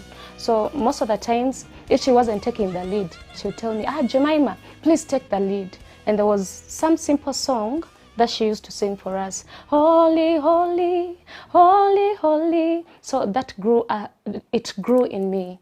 I grew up singing every day. We used to sing every day. So after from home, I would go to school. Trust me, I was always in choir 24/7. Church, I was always in choir. I was in the worship team. I was singing in a church called JCC, Ginger Christian Center, way back in Ginger. When I went to university, I did something different. That was computer networking. I did a short course. Yeah. Then I tried to look for jobs around. Things failed. So that is when my husband came in. My husband, producer Legend P. He told me, but Jemima, you've tried everything and things have failed. Why don't you try singing? Why don't you take it to a professional level? You know? So I got in touch with his brother. Actually 2 of his brothers, producer Henry Chiuwa and producer Steve Jean. So they kept on pushing me. They kept on helping me. They gave me training, and I ended up this professional singer. We also started a band. It was a very simple band in the beginning, but later on it kept on growing. I got to meet people like Mr. Faizo Chiwewa. He has really been a great man in my journey. So many people, but Mr. Faizo Chiwewa has really done a great job. I've worked with people like producer Henry Chiwewa, producer Legend P, producer Steve Jean. Actually, it's in the family. And my brother, producer Big Nash. Give me love, I give it to you. Give me love, then I give it to you. Give me love, I give it to you. Big Nash, Jemima, I give it to you. Hey! What motivates me? There is a lot that motivates me, but mostly it's the people around me. The people around me. If you hurt me today, trust me, I'll write a good song about pain. Seriously. If you show me love, you know, if you hug, just a hug is enough for me to write a song. Yeah. Politics at times, you know, where I come from, it's just the daily life, the things that I look forward to as a musician. There are so many. There are so many. I kept on saying, oh, I want to be bigger than Angelique Kidjo since I was a little kid. I want to be bigger than this lady who sang Malaika. Malaika, nakupenda. I used to look at such women and they used to motivate me. But I wanted to be more. Up to now, I still want to be more. Even when you look at my performances, trust me, I'm more. Katinza nawe tuseye mayengo naguno mukwano kutumbire ngakavera baby nza nawe tuseye mayengo naguno mukwano kutumbire ngakavera musangali musapatu natana ya dele chikopo nebakola wa munebe zimbe mbela nechuka besubiza ngebiri pure ngabayitana babiri paya. Seriously, Jemima Sonia believes in God. First of all, I grew up in a godly family. We used to pray every day, morning, evening. There was a time I had to leave home. We had some issues, you know, how families, you know, my mom had to separate with my dad. They had to separate. And they took me to a pastor's home. Trust me, we would pray every day. So that really made me grow as a person, spiritually. It really helped me in the way I behave, treat other people. Yeah, in everything that I do, I have to make sure people see God. They see God. How do they see God? By doing good. Doing good. So I believe in God. I grew up in a very terrible family, you know.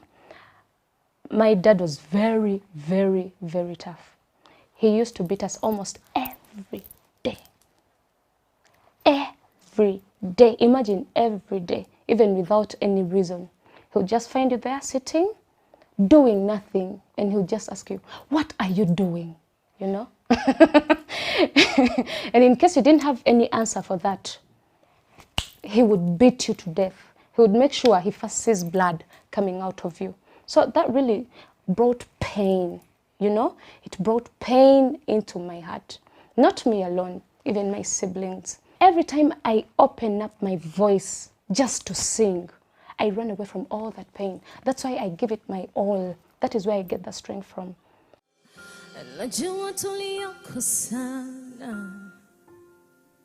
Mimi na wewe, yeah. Hakunipa fasi nikueleze ilianza je na iliwaje na hawezi ona the truth in my eyes, the old me. They got you blind. Hey! How I was brought up, the pain I went through just because mom and dad were not happy together, you know, and I had to suffer, you know, and being the firstborn, I had to make sure I'm in between these wars, you know, in between mom's wars, dad's wars, the in-laws. It was always chaos, chaos, chaos everywhere. So it really made me grow into this strong, you know, strong, understanding, reasonable girl, you know. So, and up to now, I still feel the pain, you know, because it's hard, yeah? It's hard to see your mother somewhere different, your father somewhere different, and it's you who has to, you know, keep on pulling them together, you know, no, we have to do this, we have, you know, so that really drives me, you know. So every time I sing, I just run away from that pain. Actually, I normally don't talk about this story. This is the first time it's coming out. It's the first time. But I really love people. So every time I'm performing, I just want to spread that love out of me to the world, you know, out of me to the audience, out of me to everyone watching, out of me to the little girls, you know, because I don't want people, I know people have different challenges, they have different families, they have different parents, you know. Some of us were not lucky, but trust me, many of the girls are also have not been lucky. So what I normally do is I don't want to bring that pain to them. So that is what I normally do. I just spread the love. This is a special song coming from Jemima Sanyo. I want to dedicate it to everyone watching Doa Doa. It talks about love that cannot just go away. Broken love, tears, scars. But you know, you have to keep on holding yourself to that person, you know.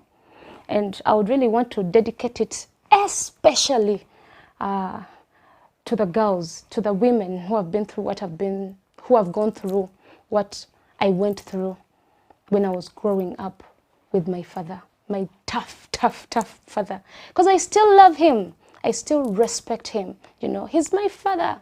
I can never get another father. Okay. This love is so tall, it gets us high, we touch the sky.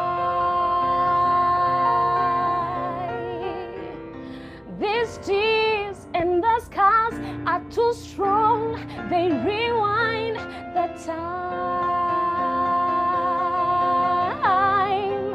This love is so tall, it gets us high, we touch the sky.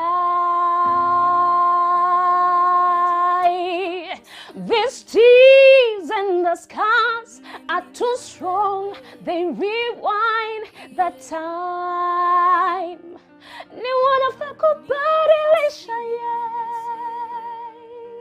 ilianzaje, iliwaje. Jemima loves Beyonce. I love Beyonce because of her energy, her performance, her voice, you know. She touches my heart, you know. I would really feel good to perform with that woman, you know, having that Ugandan energy, joined together with, you know. I love Beyonce. Actually, even when you check my gallery, it's full of that lady, her photos, her videos. I just love Beyonce. I won't specify that this is the kind of stage that I want to be on, you know. I just want to give myself room. Whatever comes my way is what I go with, you know. I just have to keep on being hopeful, you know. The stages are too many. There are too many. But trust me, whichever stage comes my way, trust me, Jemima can tear it down. Uh-oh! Is the world ready for me? It has to be. Am I ready for the world? Come on. I'm ready for the world, you know. During the COVID-19 season, yeah, actually it was a dead year because most of the venues where we were working from had to close down. The hotels, the restaurants, the bars, You know, the stages, Bayimba, we didn't do Bayimba, we didn't do Doa Doa. It was a lot. And there were some tours that we normally went to. They were all closed. Everything was shut down. What I decided to do was turn my energy to the studio, you know. So we recorded songs. I have songs like Bandage, Njagala Bandage, you know, and it's my husband, the producer, who produced it. I also have songs like Give Me Love, Give Me Love. That was my brother, Big Nash, who produced it, you know. So far, I have 2 producers working on me, Legend P and Big Nash. They're really putting in a lot because they know what I can do. And they love me, you know. They want the best from me. And I really appreciate that, you know. Where can people find my music? My music is everywhere. You can go to YouTube, yeah. I have all the videos there, all the audios there, all my social media platforms, you know, Facebook, Twitter, Instagram, you know, SoundCloud, everywhere. Trust me, we try to put all the music out there for people to listen. Thank you so much for joining this week's show, Doa Doa 2021. I hope you had some fun and got some inspiration. If you have any comment, please don't forget to subscribe to our YouTube channel and leave your comment, or our Facebook page, Twitter or Instagram. We'll definitely get back to you. We are very grateful, and until next week, I remain your host, Faizo Kiwewa from Bayimba and the Doa Doa team. Keep it Doa Doa 2021.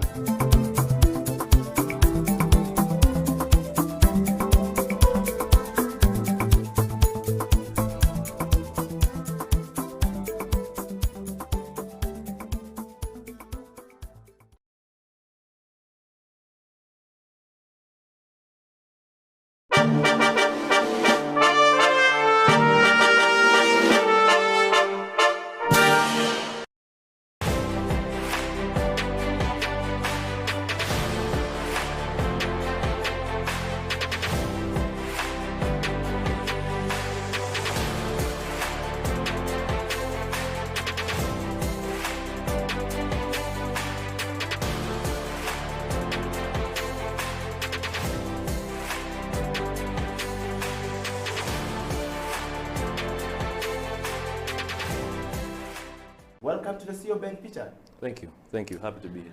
Great. It's been a while, and we want to start the journey from knowing you, Peter. Who is Peter Mzora, in a nutshell? I'm an entrepreneur. I'm a finance professional. I cut my teeth earlier on in my career in finance and business analysis. I love building things from the ground up. It's kind of a passion, some would say an addiction. But that's what makes us who we are. All right. Now, if we're going to try and take you down to ancestry and the belonging, are you Ugandan? If yes, what are the values that makes you Ugandan? Which part of this country do you hail from? Yes, I'm a Ugandan, born and raised, born in Kampala. But originally from Kazwa district. That's our family background. Went to school here, King's College, 6 years, and then proceeded for further studies abroad. Okay. Yeah. Peter, we want to know from you, if somebody finds you on the street and asks you a question, are you Ugandan? And probably your question would be yes, and sometimes very intriguing, and most times you want to give somebody a punch, because that's their question of your identity, of your ancestry. But then they throw in another question, says, what makes a Ugandan if you want? What are the values that define you as a Ugandan? I think some of the values that define us as Ugandans is tenacity, for one. You find the average Ugandan runs, he has his core job and then he has like 2 jobs on the side. That's born out of necessity to survive, right? Yeah. We always want more. That's who we really are. Okay. So yes, I would rank that as being a qualifying character for Ugandans. Friendliness, openness, as you know, a willingness to interact, try new things. We're generally young population, so we're always looking out for what's next, or what's the next best thing. Okay. So that really defines us, yeah. Wow. Peter, welcome to the show. Like I already said, the CEO bench exists, you know, to basically drive us into the life that we want to be in the corporate world, but also from our private businesses or from, you know, being employed in the corporate world. Whichever side of the coin one finds themselves in, it requires that we have a leadership skill. And today on this show, we are basically focusing on leadership, change management, and transformation. And I would like to take you straight to this question. In today's rapidly very changing world, learning to lead our organization and ourselves to read the turbulence that comes with the challenges requires that we become very creative. Yes. And as such, critical thinking is part of the ability for a person to make very deep and meaningful decisions that either positively impact people or they negatively impact people. This show focuses on people like you who are on the rise to the top and those who are already on the top. We want to learn from you. Leadership is about inspiration, influence, encouraging people, finding a direction for people, and leading people to the top, and sustaining the course. And John Maxwell often say that anyone can steer the ship, but it will always take a leader to chart the course. And you're on the bench because you've been charting the course for a while, and we want to take you through that journey so that you can share a little bit more so that we can, you know, get people out there who are fans and are followers and the viewers of the program to learn a thing or two from you. So I'll start from the point of journey of Peter Muzola. From school, did you ever see yourself being who you are today? Well, I'm not certain if anyone can ever really see that far ahead. We all have plans, but you know, life comes in, or the Lord above comes in, and He has His own plans. Yeah. All you can do is adjust your sails accordingly. So for me, I always thought I would continue with a career in finance. That was my background, and that has not quite been the case. I found that I really had a passion for starting and scaling businesses. So I took that finance learning, that capacity to analyze a business, and also added on other aspects, operations management, branding, that kind of thing, so that I could try and make myself an all-round leader. Okay. And Peter, many times we have our dreams when we're still young. And sometimes mentorship management comes in place where parents mentor their children to be where they want them to be, and they tend to push them to that direction going forward. Was that the case? Did you follow your father's footsteps or your mother's footsteps? What happened? Or you said, this is what I want to do? Well, my late dad never really pushed me in any given direction. He did push me to be excellent in anything I did, right from the jump. For him, having graduation parties was not a thing, because that you were expected to graduate. That's my man right there. You know, graduation was the bare minimum. Yeah. You know, so that was the kind of guy he was. Excellence in all fields, physically and spiritually, and also in your schoolwork. Yeah. But he allowed me to take the direction that I best wanted, or that I was best suited. So yes, my parents were big influences in my life. My mom, of course, is a serial entrepreneur, talented real estate developer. So I've learned a lot from her. I still do. Our conversations are always insightful. She has a way she can see the market that is always interesting.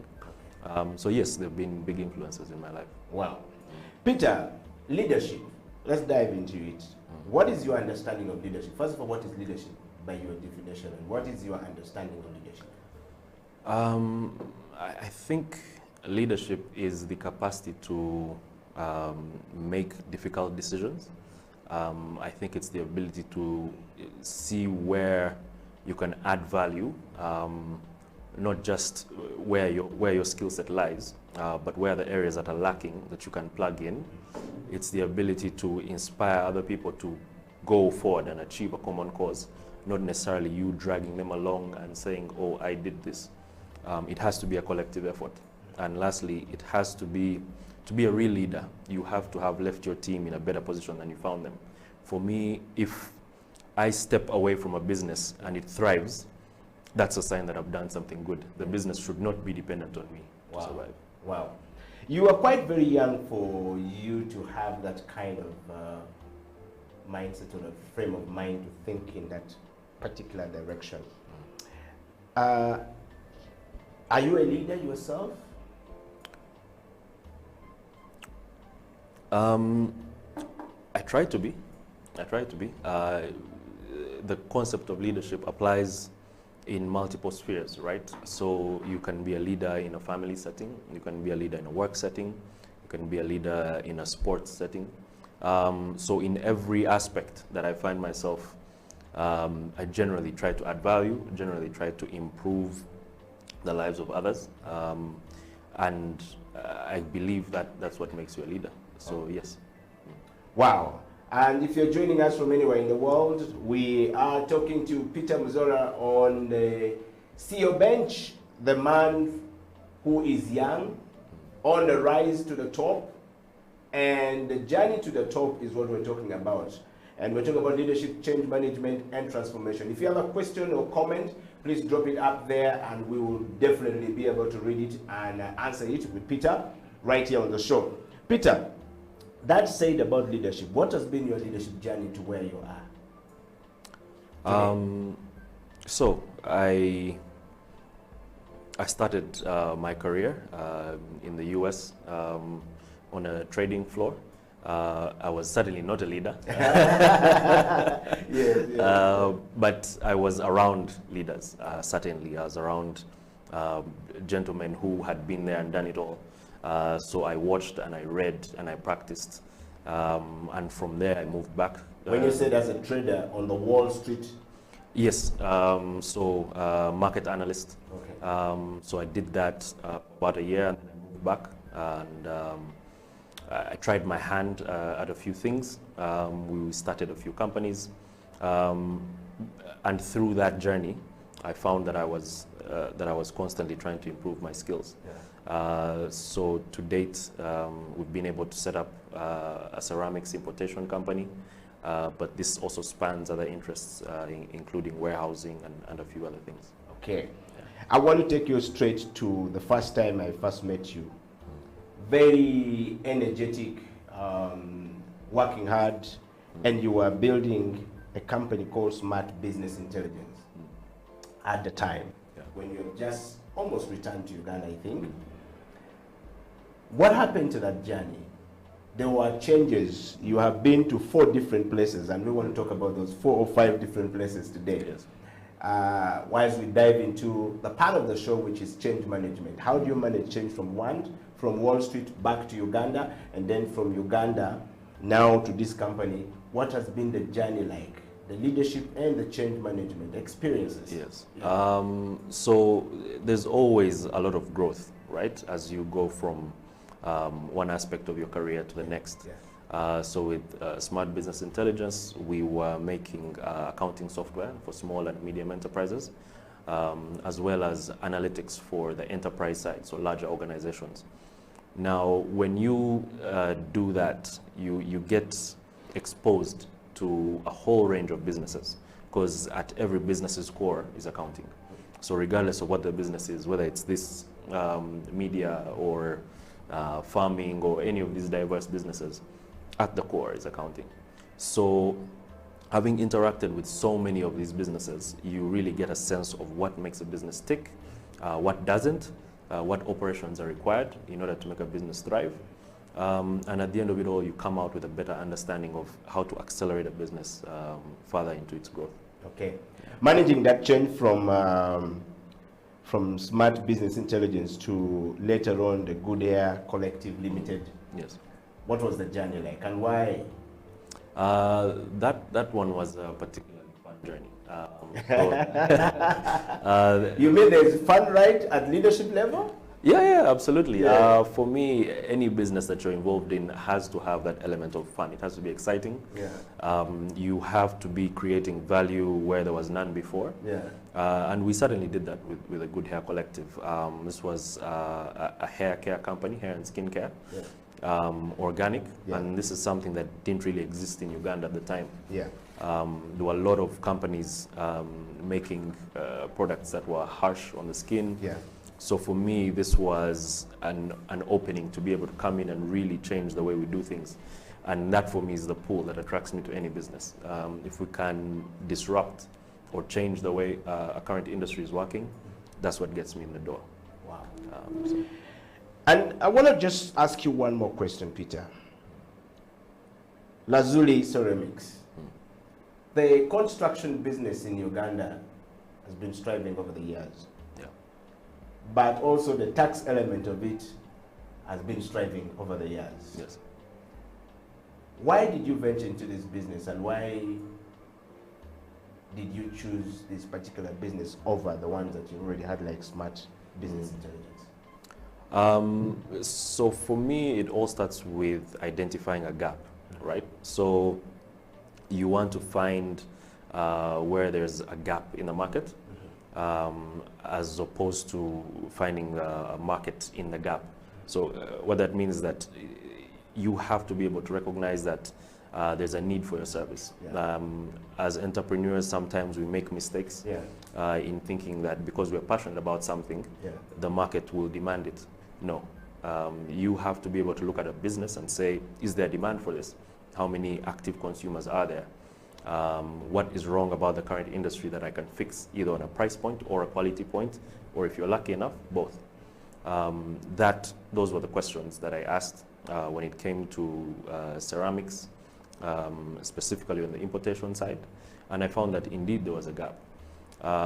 So over the past years, as we were constructing, or as colleagues of mine were building, we found that they couldn't find quality ceramic tiles to finish either their buildings or their homes. And the ones that were on the market were incredibly overpriced. So given that we had this emerging middle class that wanted luxury finishing for their homes, but couldn't quite afford the ultra-priced tiles that were on the market, I sought to bring these tiles in myself. And that's how it was born.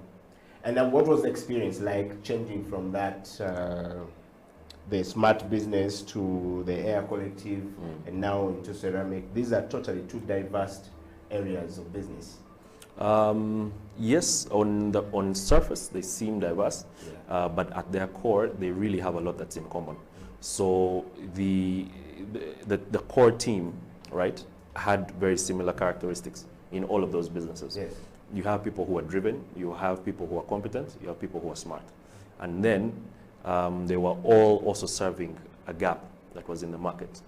And three, they all had their fundamentals on point. So the price point was right, they had an addressable market already, and they had what you might call a product market fit. In other words, their product was ready to go to the market, and there was that fit. The market was also ready to consume the product. With those three things in common, it was easy for me to transition. Wow. Would you say that your exposure into the US market gave you a launchpad as a leader into thinking this way and being very analytic in the process of making decisions? Yes, I would say so. Absolutely. It was probably a game changer for me. The range of businesses that I was exposed to as an analyst really allowed me to see how these guys operate, especially what you might call Fortune 500 companies. These are companies that have scaled from nothing and have dominated their respective industries. So all of these companies have these characteristics in common. And as you start to study their underlying portfolios, you pick up on certain winning strategies. So I was able to take those learnings and apply that in a Ugandan context. Okay. If I have not been able to go and study in the US or in the UK, and I'm here, what advice would you give me who only stop at Makerere, most Ugandans don't pride themselves in taking a bus to Kenya or moving somewhere. I have been to Kalere Primary School, or Buganda Road, to Makerere, from Makerere to MTN, and that's my world. Yes. Would you say that my experience is as good as yours? Certainly not. The decision-making process, certainly not. But I want to grow, and I'm seeing Peter Muzola right now talk this journey, but I don't know how to go about it. What would be the best advice? I would say log on to YouTube University. It's why I love shows like this, because the content is available for anyone. YouTube is such an underrated tool. I mean, to this very day, I spend countless hours on it. You know, my wife will tell you I'm not much of a TV watcher, but when it comes to watching things on YouTube, be it finance or farming, I am constantly on there, and the information is free. You will go from being a novice to an expert after 100 hours of YouTube. Now, you don't have to spend those 100 hours at once, but you do this 30 minutes after dinner every night. You find that you are truly knowledgeable about a field. So it's all about the passion. You also are free to seek out mentors. Now, these mentors exist everywhere. You just have to actively go out and find them. Now, when you're approaching these mentors, you don't go to them and say, hi, give me your time, because these professionals their time is extremely valuable on a per hour basis. So you want to position yourself in a way that you're adding value to them. So it can be something as simple as, look, if in return for some training, I'm willing to do this for you. Get your coffee, whatever it takes, right? You're the one who wants the information. So put yourself in a position to add value to your mentor, and your mentor will certainly return the favor. Because at the end of the day, business professionals want to pay it forward. They had their own mentor, and they recognize that the only way you can perpetuate the cycle is by mentoring someone else. Wow. Peter, that unfortunately is not the case many times in Africa. In Africa, we don't value very much mentorship. We don't value very much taking, going through the process. We like to value progress for process. And every time we bypass process for progress, unfortunately, we don't tend to go very far. And I just want to ask you this question. Global Shaper Kampala, what was this about? Why the journey from ceramic to there? So Global Shapers is, it's not a business per se, it's more incidentally of like a mentorship group, right? So started by the World Economic Forum, and it just pulls together young, like-minded people, and the goal there is to try and improve our communities. So, during my time there, for example, we had a literacy project that we started in Gayaza, where I would give out books. I did mentorship training for some Makerere University graduates, teaching them on important things, soft skills like emotional intelligence, resume building, all these things that are not necessarily taught in the formal setting, but are absolutely critical in the workplace. Wow. We're going to take a break, and when we come back, Mr. Peter Muzola and I are going to be back on the show, and we'll be diving into deeply the middle part of the show, which often gets many CEOs sweating. Of course, we've got the AC in the studio. We don't expect Peter to sweat, but just in case you see some sweating, you know what we're talking about, and you've been warned, forewarned, and forgiven. Again, the CEO bench is for you to learn a thing or two from those who have done it, those who are doing it, and those who are climbing up, and those who are on the top. We brought on this show rather for you some really deep thinking people, and people who have given you insights and of course on things you need to do, and we hope that you're doing it. The CEO bench will be right back after the break. This is the CEO bench with Peter Muzola and Eddie Okela.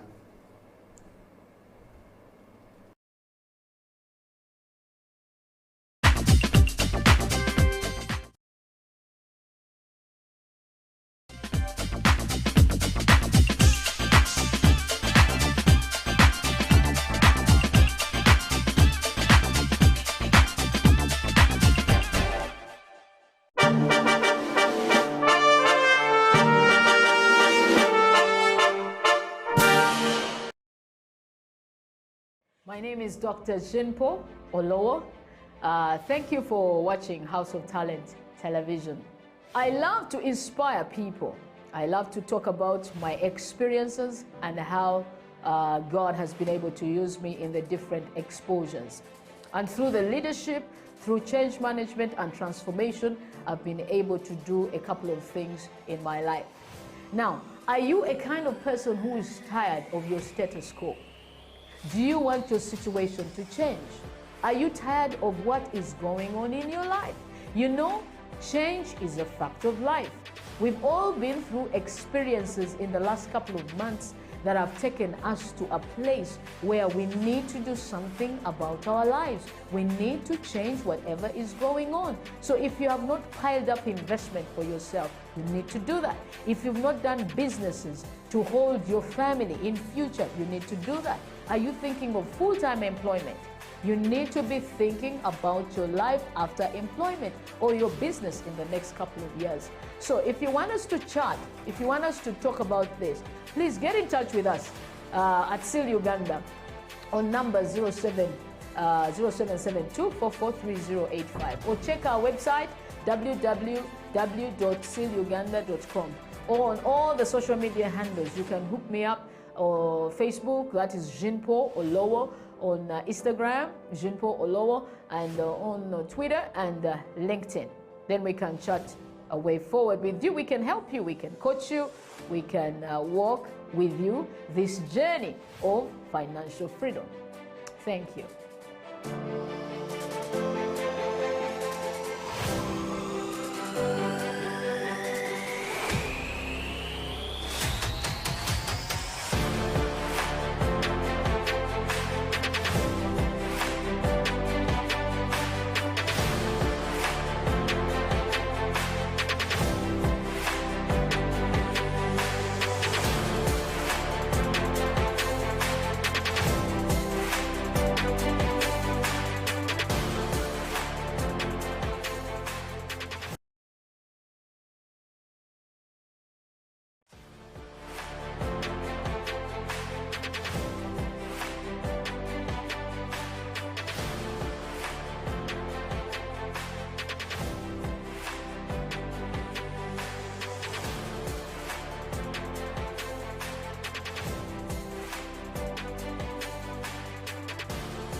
My name is David Okwi, and I'm the shop manager here at Oduka. Our vision is really to bring technology closer to the people, closer to you, tech that you can afford, tech that lasts, tech that is durable, and tech that you can use to simplify your life. My inspiration behind starting Oduka came from the fact that I've been blogging or writing about tech for the past 10 years, but the stuff that I've been writing about has not been locally available in the market. So what we did is, let's bring this technology to the people. So we really had to start a store, an actual store that you can order today and then have the product delivered to you tomorrow. So currently we launched with mobile accessories. Think a car phone charger, car phone mount, iPhone charger, micro USB, Type-C, charging accessories like this power extension here with 4 ports that you can use to charge your phone, as well as the other ports for appliances. We test our products and make sure that they're up to standard. We vet our suppliers. We don't just get any supplier. Other than the fact that COVID-19 has forced you to sell online, there are very many advantages why you should do that. One of the advantages is the convenience that you're bringing to your customers. 2 is that you have a wide market that expands beyond your working clients. We intend to grow, to bring more tech, to bring tech to the everyday user out there, and to bring really good tech. In order to do that, we intend to scale our product categories and to also cement our position as a leader in electronic products.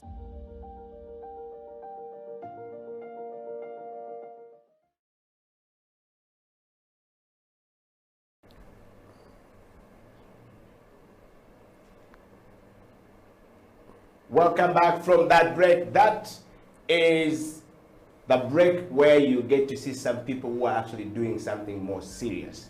That's a story from David Okwi right there of oduka.com, the e-commerce platform beginning to take shape in Uganda, and that's the space that Mr. Muzola has actually been in his last couple of years, and of course he's still in that space. And Peter, welcome back to the program. Thank you. We're going to this moment where we have to talk about the journey to the top. You made it as the country manager of Sokowatch. Tell us the story and the journey. How did you get there? Getting to the top to run from 0 to over 30 billion shillings. What does it make you feel like as a leader growing? Well, the journey for Sokowatch is one that starts over 5 years ago in Nairobi as a company that was doing fast-moving consumer goods deliveries to the last mile. So this is Dukas and that kind of thing. From there, it sprawled to 9 cities across East Africa, and Kampala was one of those cities.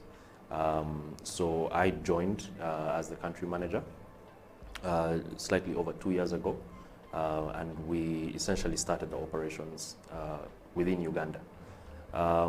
That 2-year journey then spawned quite a bit of growth. We took on a number of suppliers and were able to deliver fast-moving consumer goods to our core customers.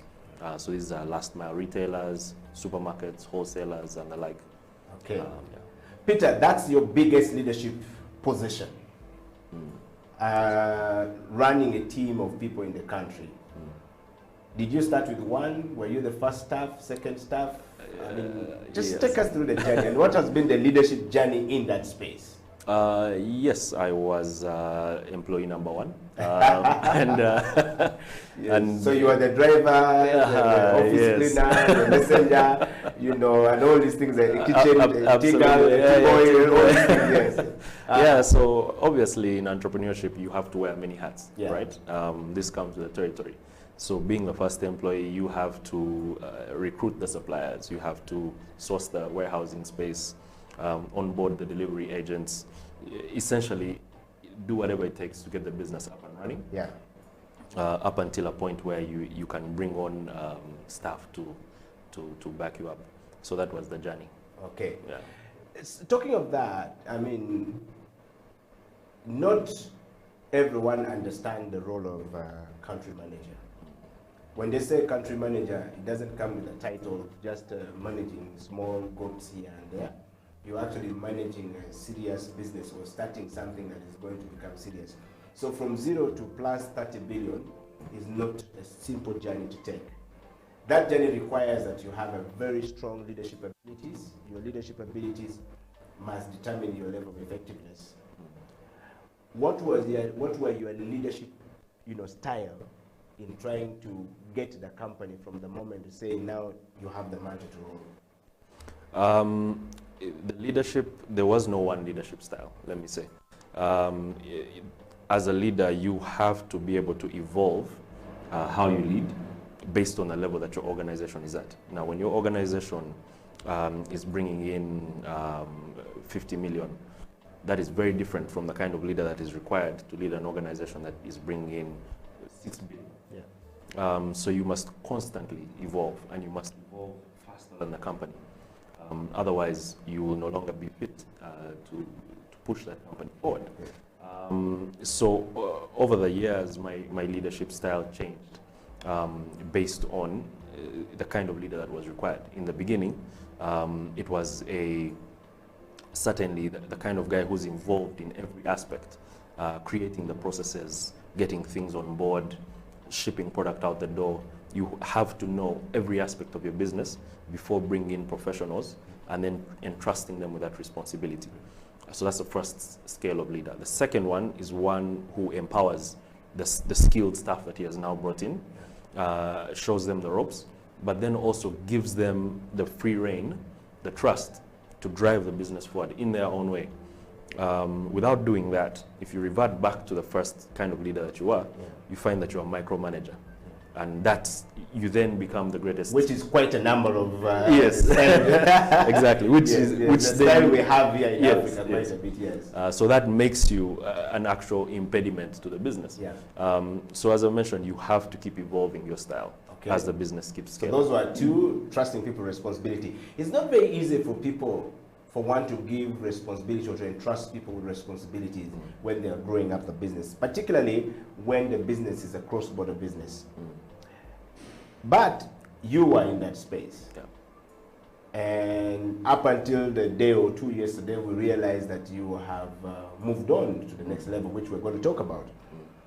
What was that journey like when you finally get to that point? Because leaders in Africa are not very good with trusting other people's responsibility. I do it all, I know it all.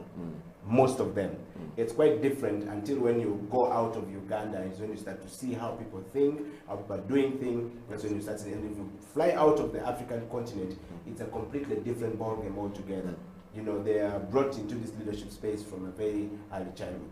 Now, what was that journey like for you?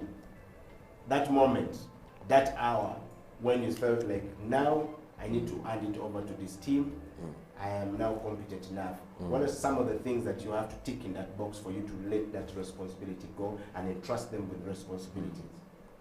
Well, one, I'll say it's never easy. As an entrepreneur, you know, when you start something from scratch, you feel that ownership, right? It's almost like your baby. And you're kind of afraid to let a child go on its own.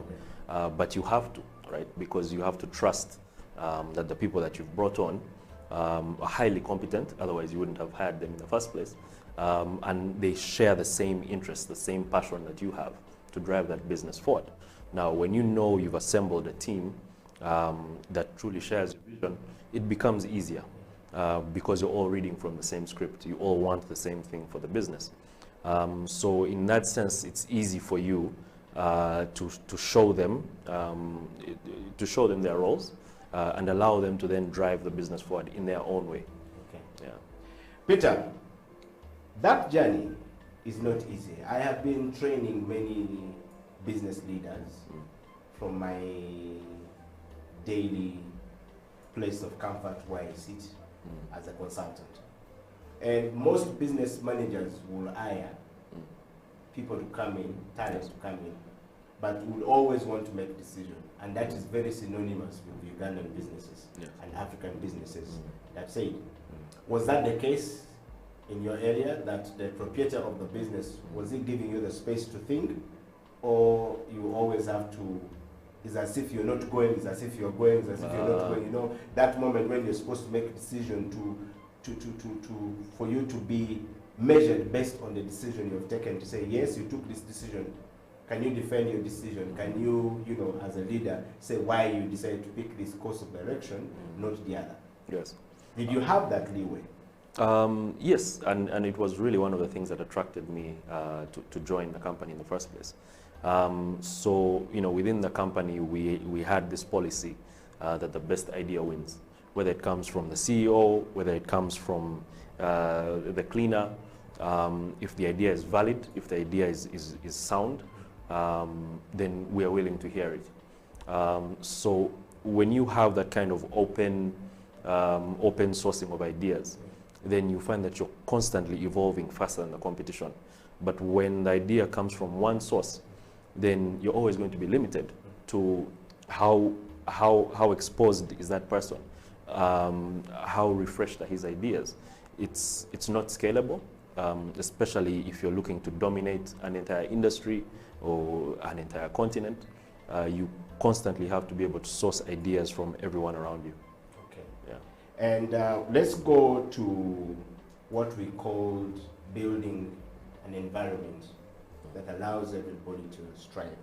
And I want to take you to this set of sort of like measurement, which often is meant to give you, our viewers, what this program is all about. Combines very simple intellectual rigor with personal challenge, collaborations with creative expressions to give people a mind and a space for them to think and to learn. Peter, that said, the viewers of this program must engage with very integrative mind maps. to sort of like understand the organizational and leadership development from an individual who has appeared on this show, as well as instantly applicable practices of becoming very effective person as a leader growing up or thinking of that process, and very dynamic as an individual or as a collective. Starting with is transformation and change. How do you manage transformation and change from all these levels? So from where you started, you know, up, down in the US, down here, you've been, this is your 5th company, and you're moving, and you've made it to the general, country manager, which is fairly a very big position compared to many people, yes. Yeah. So change management for me starts within, right? If you're trying to go from one level to the next, you have to ask yourself, do I have the skills necessary to make this happen? Am I able to add value in this new space? When I enter a room, am I in a position to take the information from those mentors that will be in there and apply it and improve my game to a level where I'm on par with those very people? That for me, change management is an internal thing. Before you look at anything external, you have to constantly be willing to challenge yourself. You as a person. Exactly. You have to be willing to learn more, read more, interact more. That's how you find that your mind is more flexible to new ideas, and you approach the market in different ways. You see things differently. You start to see them as a leader as opposed to someone who was maybe looking for a paycheck. With constant reading and interaction and introspection, you just become better at your craft. Okay. Yeah. You have to tell us, when you do that, you started from self. How does it then transcend to your journey in managing everywhere you have moved? Yeah. There was change. Yes. How did you manage it? One, you know, it starts with trusting your team. If you find that there's a change in the marketplace, you have a new entrant, a competitor, for example, you need to assess why is it that that competitor was able to come in. So why are the barriers to entry in your business so low that someone feels that they can come in and eat your lunch? Fix that. 2, fix the processes that you have internally that might be allowing for these weaknesses, that might be allowing for these gaps. This could be in terms of your product. This could be in terms of the delivery. Are you shipping it out fast enough? Is the quality of the product up to par with what the market expects? Is the pricing on point? Or is this new guy going to come in and undercut you? All of these are things that you can really look at and see where you can improve. And then once you feel like you've fixed the issue, go out and meet that competitor head on. That's how you manage change. Okay. What about from the staff, the personnel point of view? When change is always happening, people tend to have a very different idea as to why the change is happening.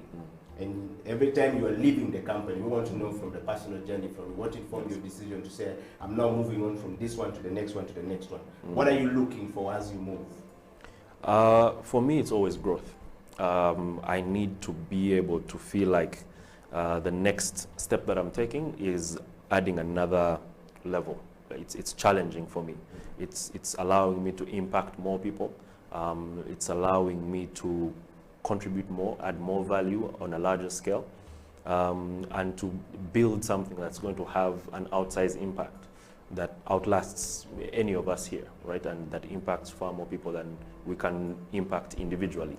So that's what attracts me to the businesses that I choose to take on. Okay.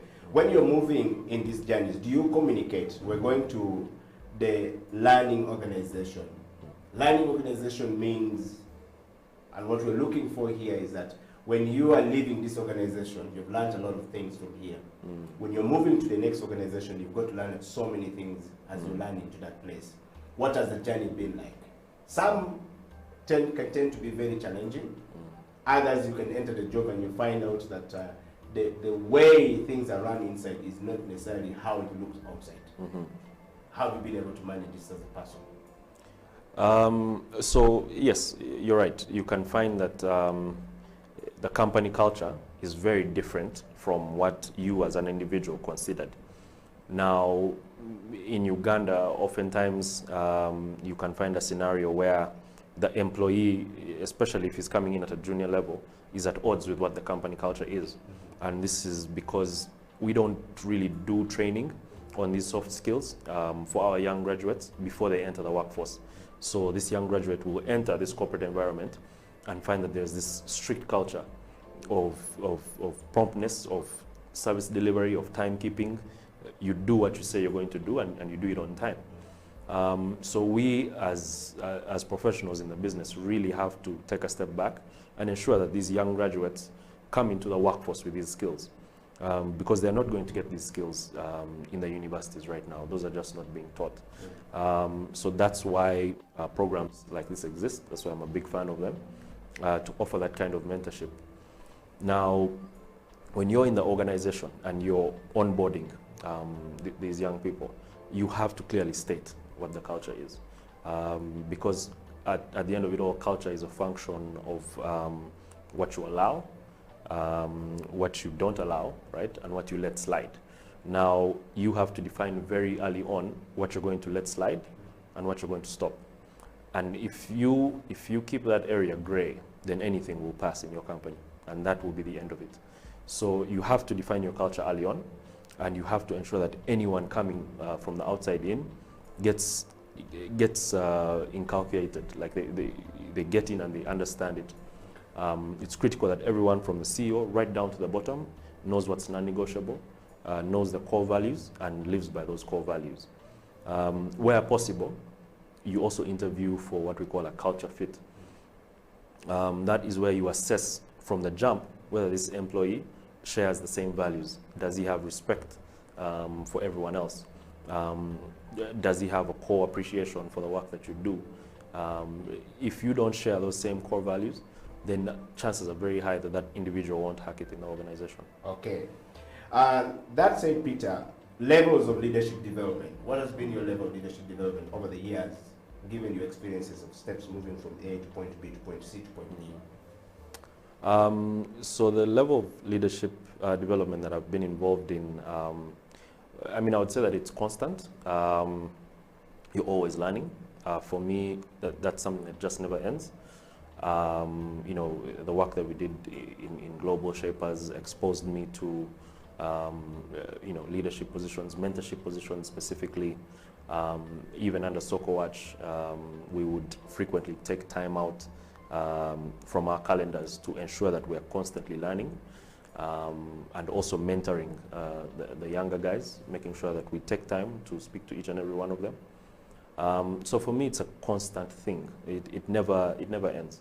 And the minute you think you know enough is probably the minute that you stop being an effective leader.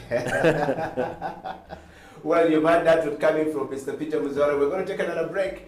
And of course, when we come back, we'll dive into the transformation part of it. But also, we want to know from him, throwing the towel at Soko Watch, does it mean it's going up? Does it mean it's going down? What awaits Peter Muzora along the way, and where is he headed? And of course, we want to talk about the change and the transformation in the e-commerce space in Uganda. Is it a place that is virgin? Is it going forward, or is it not going forward? From a man who has been in this space for some time, we want to know. Stay right there, we'll be right back after the break.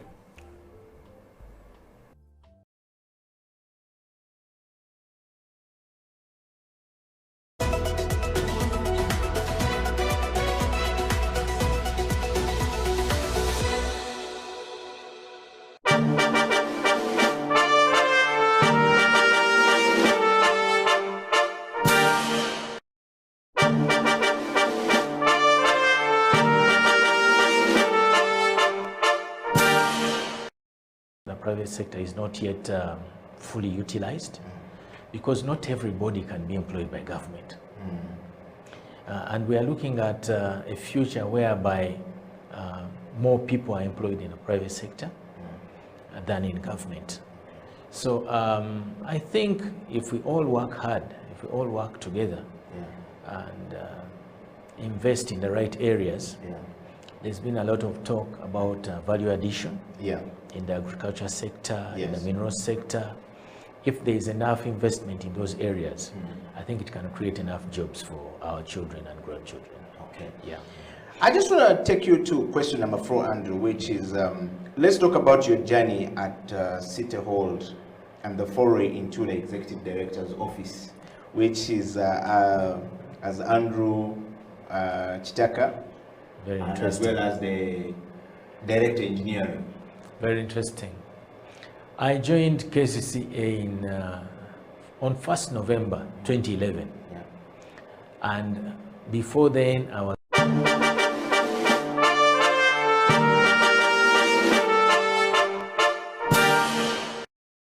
for so much. Yes. CEO of whatever. Yes. They give so much This is the reason why you're actually on the bench. because of my credibility. Thank you so much. But now they attack you, they vilify you, Yes. and the goal Yes. is to weaken you financially. Yes. Is to weaken your honor. Yes.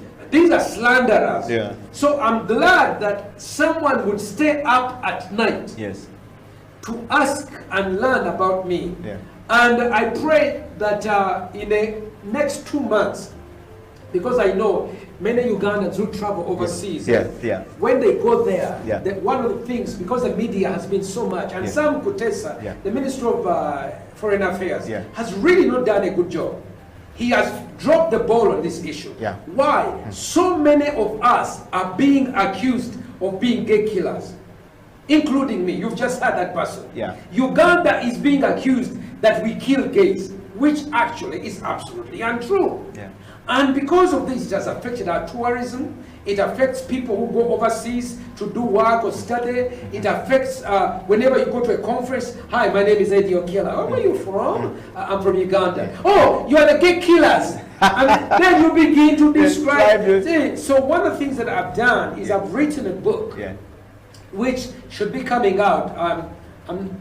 I know that I keep saying the same thing, but the work of doing a book takes a long time, and I wish I could be supported. Yeah. You know, many people who write on this subject, Yes. like Sylvia Tamale, Yes. she's supported by the Rockefeller Foundation, Yes. Carnegie Foundation. Yes. There is money.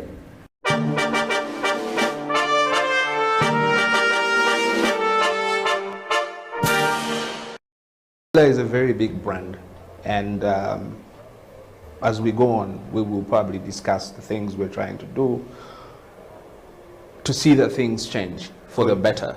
Good. Sean, on the CEO bench, for everyone who is following, we're live on our YouTube studio where we actually stream from. So YouTube studio, for everybody asking for a link, is actually House of Talent Uganda.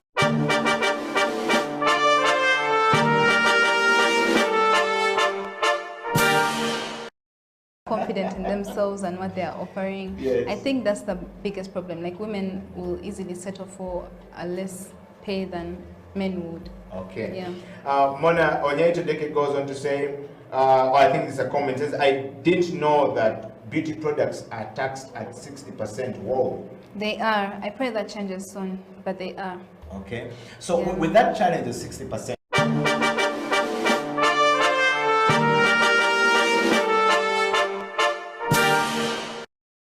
setting up the company, you're doing tours all across the world. A personal account is great, but how these things are taxed becomes important for your business later on. As soon as you cross that threshold of 50 million a year, you're now in the a interest becomes more share. Yes.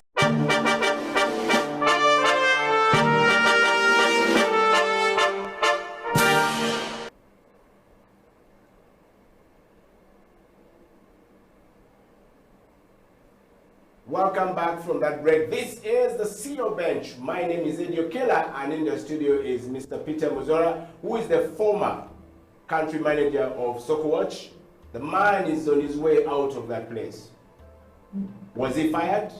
Certainly not. Did he resign? Yes. Where is he headed? What's the next plan? Is he going to replace some people in certain areas, the sector of e-commerce? Is a question Peter will have to answer. Peter, welcome back to the show. Thank you. Before we went for a break, we talked much about the levels of leadership development. Now, we want to talk about practice for transformational leadership. you're transforming from one place to the next. Yeah. Every time we hear that somebody's leaving, there are three questions that come. And Ugandan streets are very good with speculations. Yeah. We speculate a lot, we say a lot. You're moving out of Sokowach. Where are you headed to and why are you moving out? Have you outgrown the organization? Are you leading when the transformational practices hitting you and saying, I've outgrown the place, I need to go to the next level? Where are you headed? Are we seeing you upsetting Jumia, top level, or one of those places? Yes. Yes, it's a great question. I think, you know, from the journey that we've had from inception to this point, it's been a fantastic one. It's been very fulfilling. But ultimately, there comes a time when you feel like perhaps it's time for a new challenge. You know, there's so many other sectors, so many other aspects that you'd like to dive into that I hadn't really had a chance to do that over the last few years. So, you know, while the journey has been incredible and, you know, very, very enriching, I learned a lot. I think it's time for me to explore new avenues. That's why I made the decision. Wow. So the new avenues, meaning you are rising to the CEO position now? Going backward? I mean, the goal is always progression, right? You don't want to regress, Yeah. and you certainly don't want to go sideways. Okay. So it's always progressive. Okay. And for us, as entrepreneurs, me at least, it's all about creating value. So I'm attracted to areas where I can add value, where we can build things that didn't exist before, where we can disrupt existing industries. So that's how I'm viewing the lens of the next organization that I'll be joining. Okay. Peter, transformation of a leader is very important.